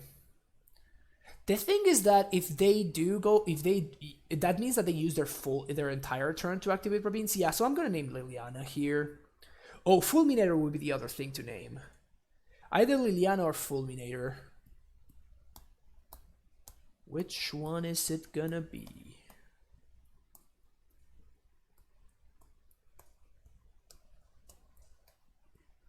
I guess it's gonna be Fulminator.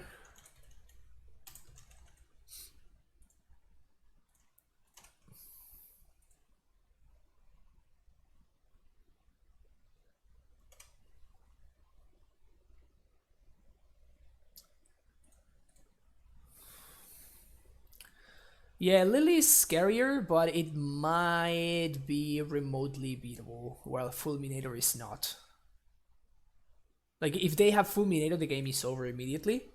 If they have Lily, they are like, they play the Lily, I attack it, and they plus, and they get my prime time, and then I can like top deck lands for a couple of turns, and then I eventually I can draw out of it. Like I can like play Lily, I can play like land into stuff, and I can get there. But if my opponent has like Fulminator and they Fulminator my Boros carriers, when I have like 3 lands in play, and I'm not winning that game anymore.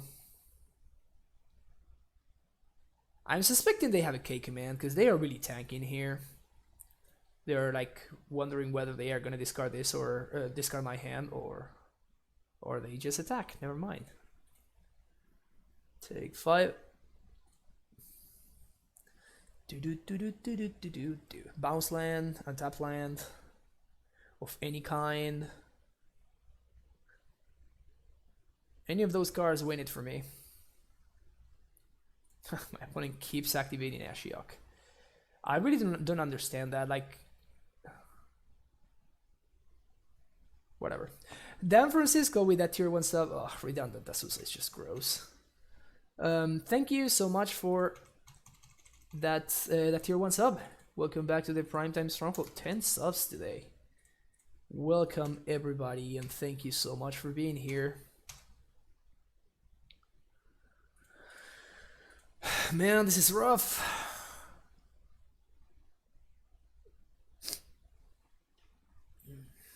The good thing is I have Liliana fodder now, which is cool. Bolt Asusa. Yeah, okay.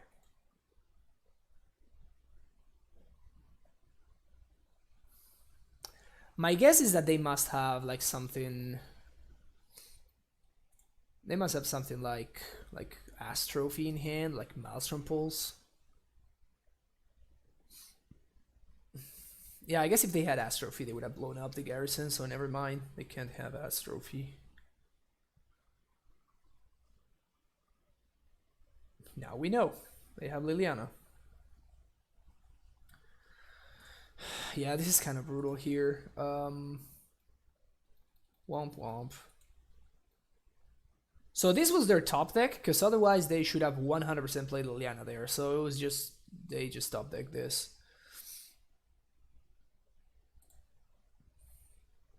So because of Ashiok, this primetime is not actually that good.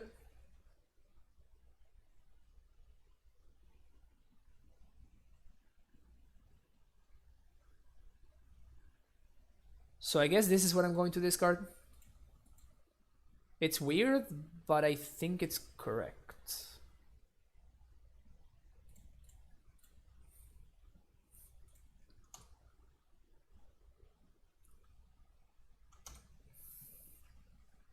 We already used EE. We have one of them was exiled to the Ashiok, and that's it.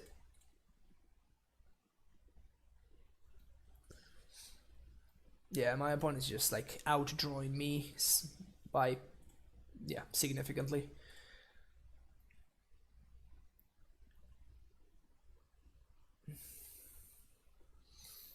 I still think that naming Python Needle was good there.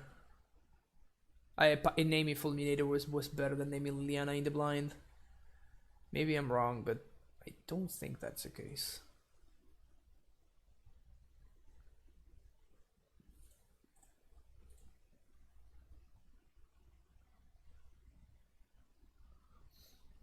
Plague Engineer.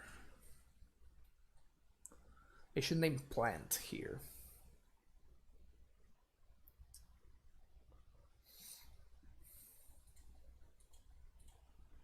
Insect. Interesting. Playing around Hornet Queen.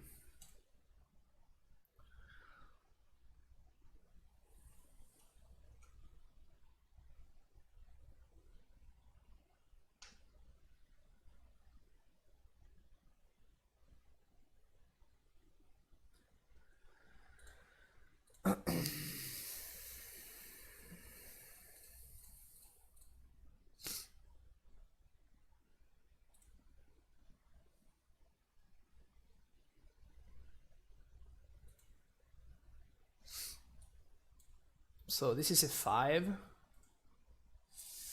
Damn it. Whoops.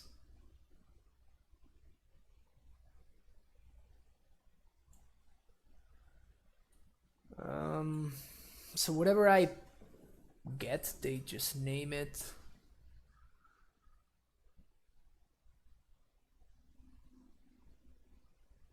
So I guess I get the Walking Ballista. Yep. That's a champ blocker at least.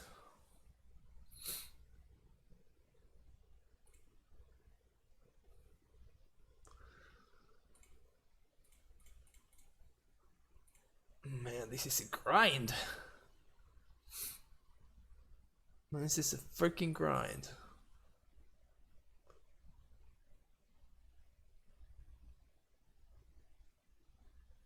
One, two, three, four, 5. So now even if I draw prime time, it's not really a good draw.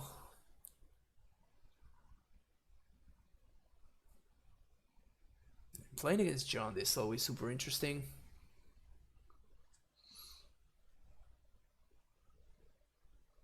Why are my opponents always like several minutes behind me on clock? Do I just play too quickly? Is it my problem? Yeah, hopefully they'll edict me. That would be nice.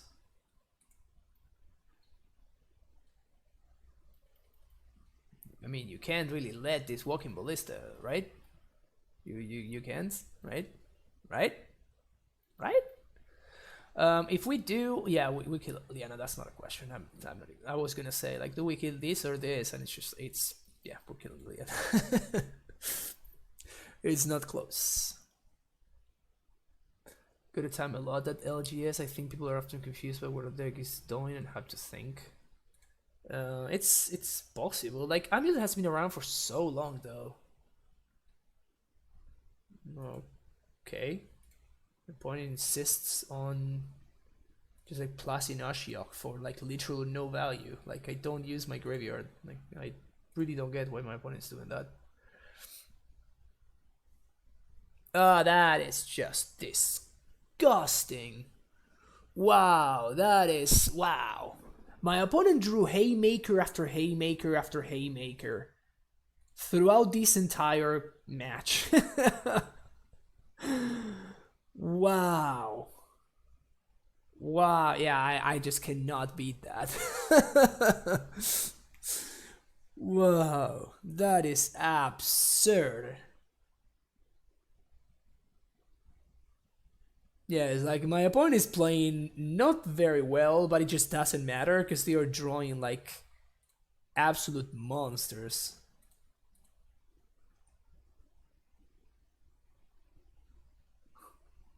You don't need to play well if you are drawing like that. When in draw just word just draw perfect, yeah. Sounds about right. It checks out. It checks out. Yeah, but what I'm saying downright is that they are getting no value by doing that. Right? The value from Ashiok is not from the mill part, because they are not a mill deck, they're a freaking John deck, right? So the mill is doing absolutely nothing for them, like it's not pulling them forward, and it's actually bringing them like backwards. Like this Ashiok should definitely be alive right now. I attacked it like what, once? Yeah, we're not getting decked. We're not losing to that. We're losing to their board. We're losing to these cards. We're not losing to like getting milled. I mean, it's taken from my toolbox, but it doesn't matter, right? They are not accruing any advantage. They're just minusing Ashiok, and like I did 1 damage to this Ashiok. They just killed the Ashiok themselves for no reason.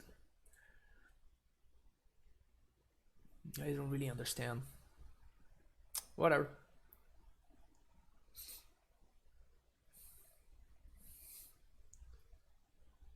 Why would Ashiok be dead? Does this affect both players? No, this is only your opponents, so they can still fetch with Ashiok in play.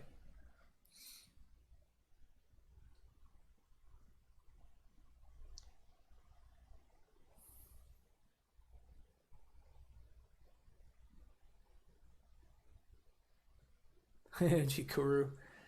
Yeah, I was not the biggest fan of the druids either, if I gotta be honest with you. Yeah, like now if we draw prime time, we actually can win.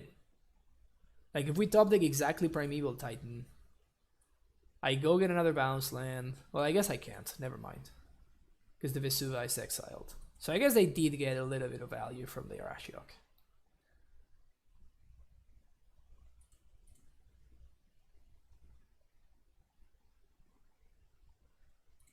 Okay. All right. We got disgustingly outdrawn by Jund. But well, that's what Jund does. That's what Jund does. It would have been nice for them to draw 1 or 2 lands. But well, it is what it is. You would have been pinging with Ballista. No, because when I played the Ballista, it was kind of like a last effort kind of thing. I wasn't ahead with the Ballista, so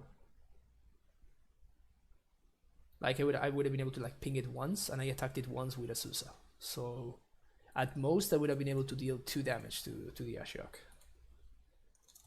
But they did the remaining remaining 4 for me.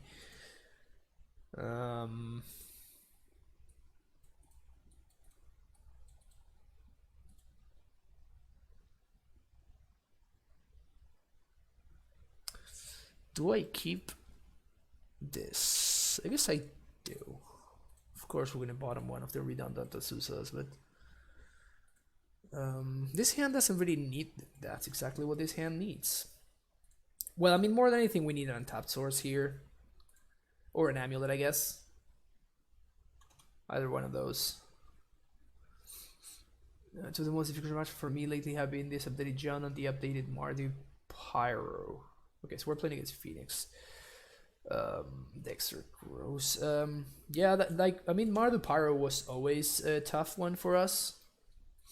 Mostly because of Blood Moon. Like, almost entirely because of Blood Moon.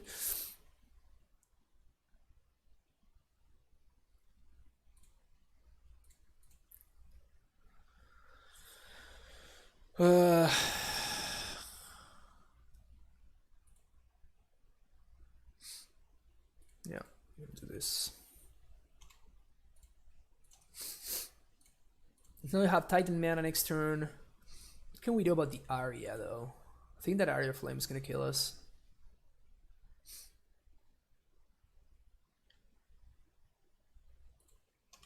Sure, this is actually great. This not going face is awesome.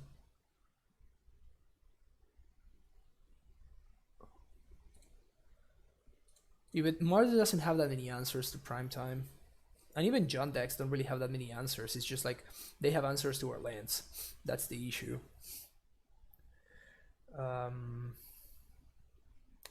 Okay, so we're gonna give them one turn. So 1, 2, 3.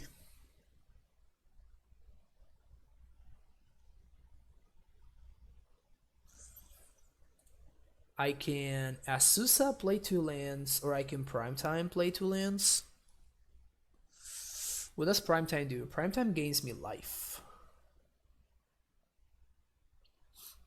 We are, in any case, we are transmuting for explosives next turn. Am I afraid I'm going to die from 29 this turn? Honestly, I kinda am.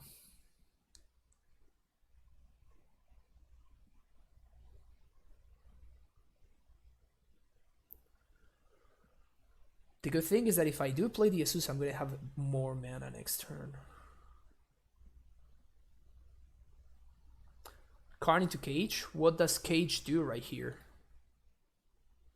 Cage doesn't affect the board whatsoever. So I don't think it's Karn into Cage. Karn into Thermal Script is not either.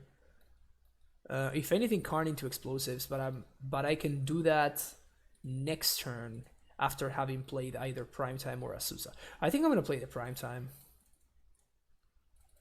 And I'm gonna get the Aria and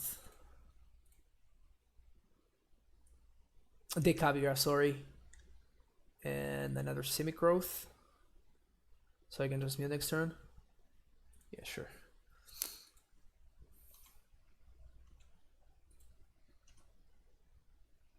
So next turn we play Karn, Explosives, blow it up.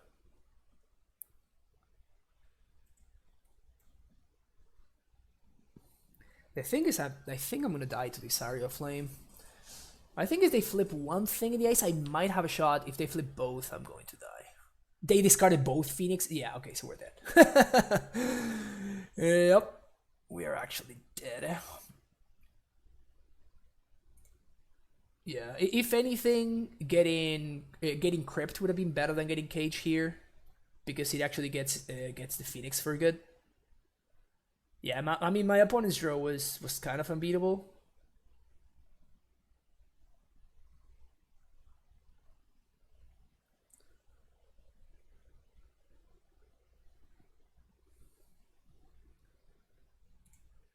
I know that even if I were playing in Snare Bridge, I wouldn't be able to empty my hand quickly enough. So that wouldn't have won it either. Yeah, so I'm dead to the Aria. I'm dead to any of these Phoenix. Yeah, I'm just dead. And I'm dead to things in the ice as well. It's pretty good for them. Pretty good for them. Don't think I want Karns. Definitely want this. Uh,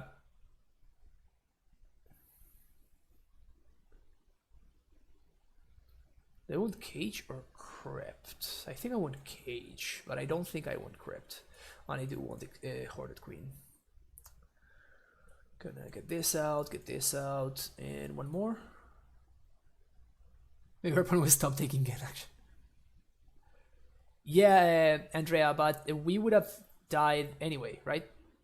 Like we were dead. Like the Phoenixes only dealt 6 damage, while the thing in the ice and the Aria of Flame did the rest. So, yeah, you're right. They have Blood Moons plus board, so we want the force. We can take out a couple of scouts. So yeah, and as I was saying, even if like we were to transmute for some, even if we were to transmute for some for something like um, what you're saying for the cage, I think that going for the Tormod script is better. I guess then game one cage might actually be better because they don't have answers to it, right? So it's a good one to have access to for sure.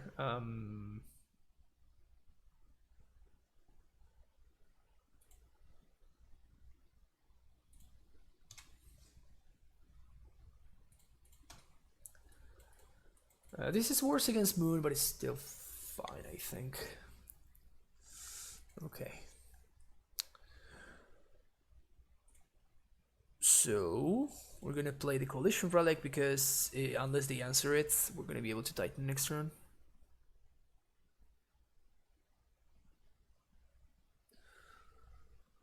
No, we're dying to the area, Andrea. That's the issue. We would have been a 9, and any 2 spells kill us.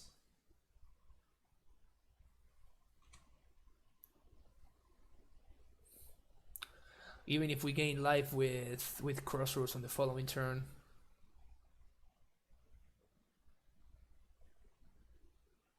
The bottom, and they're probably gonna like abrade here. No, Morphos. That's worse. Although to be fair, if they do manage to flip this thing in the ice, it's actively better for me because when I do resolve my if I do resolve my prime time, I guess I'm gonna be able to get Colony Garden tokens.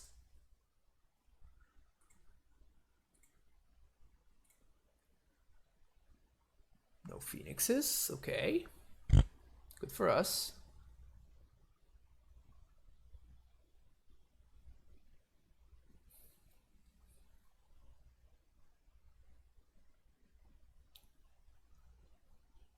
Lava Dart. Oh, I guess that my plan is not so good anymore because my opponent has Lava Darts, so...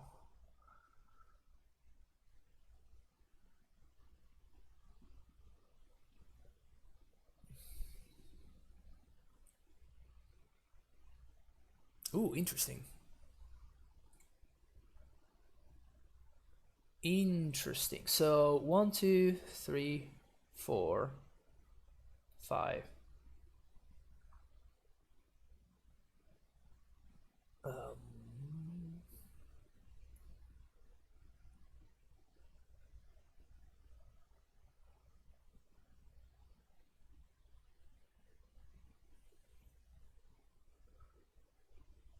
I think it's better for me to kill this guy.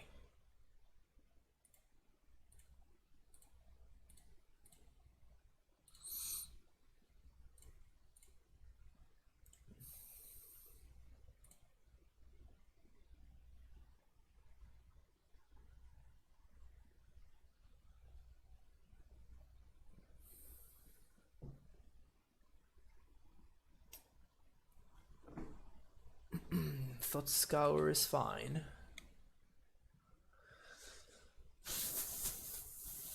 It's kind of crazy how good Aria of Flame ended up being in Phoenix decks. Blue, blue, blue. Oh, flashback to blue.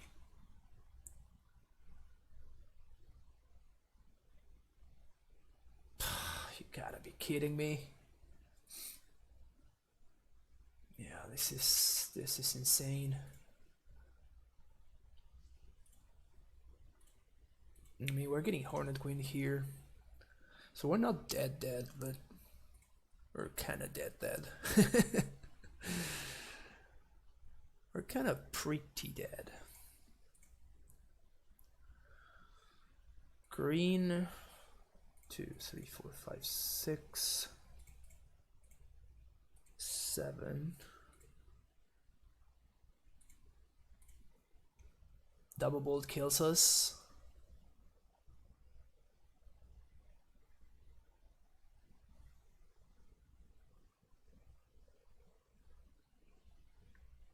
Another thing in the ice. That would be kind of brutal. Yeah. Holy crap.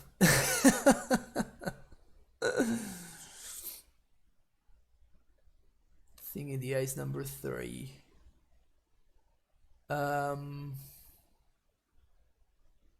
Path off the top. That's what we're looking for here. We gotta draw exactly path. That's not a path.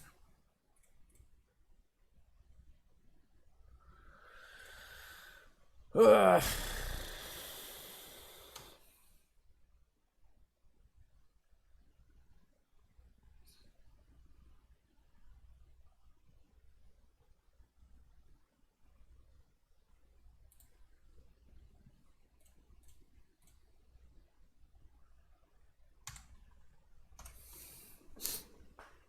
I mean, that's kind of a free attack, really.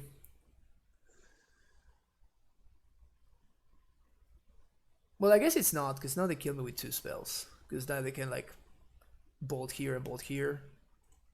But, I mean, realistically speaking, they're flipping the thing in the ice this turn, and we're just dead. Oh, man.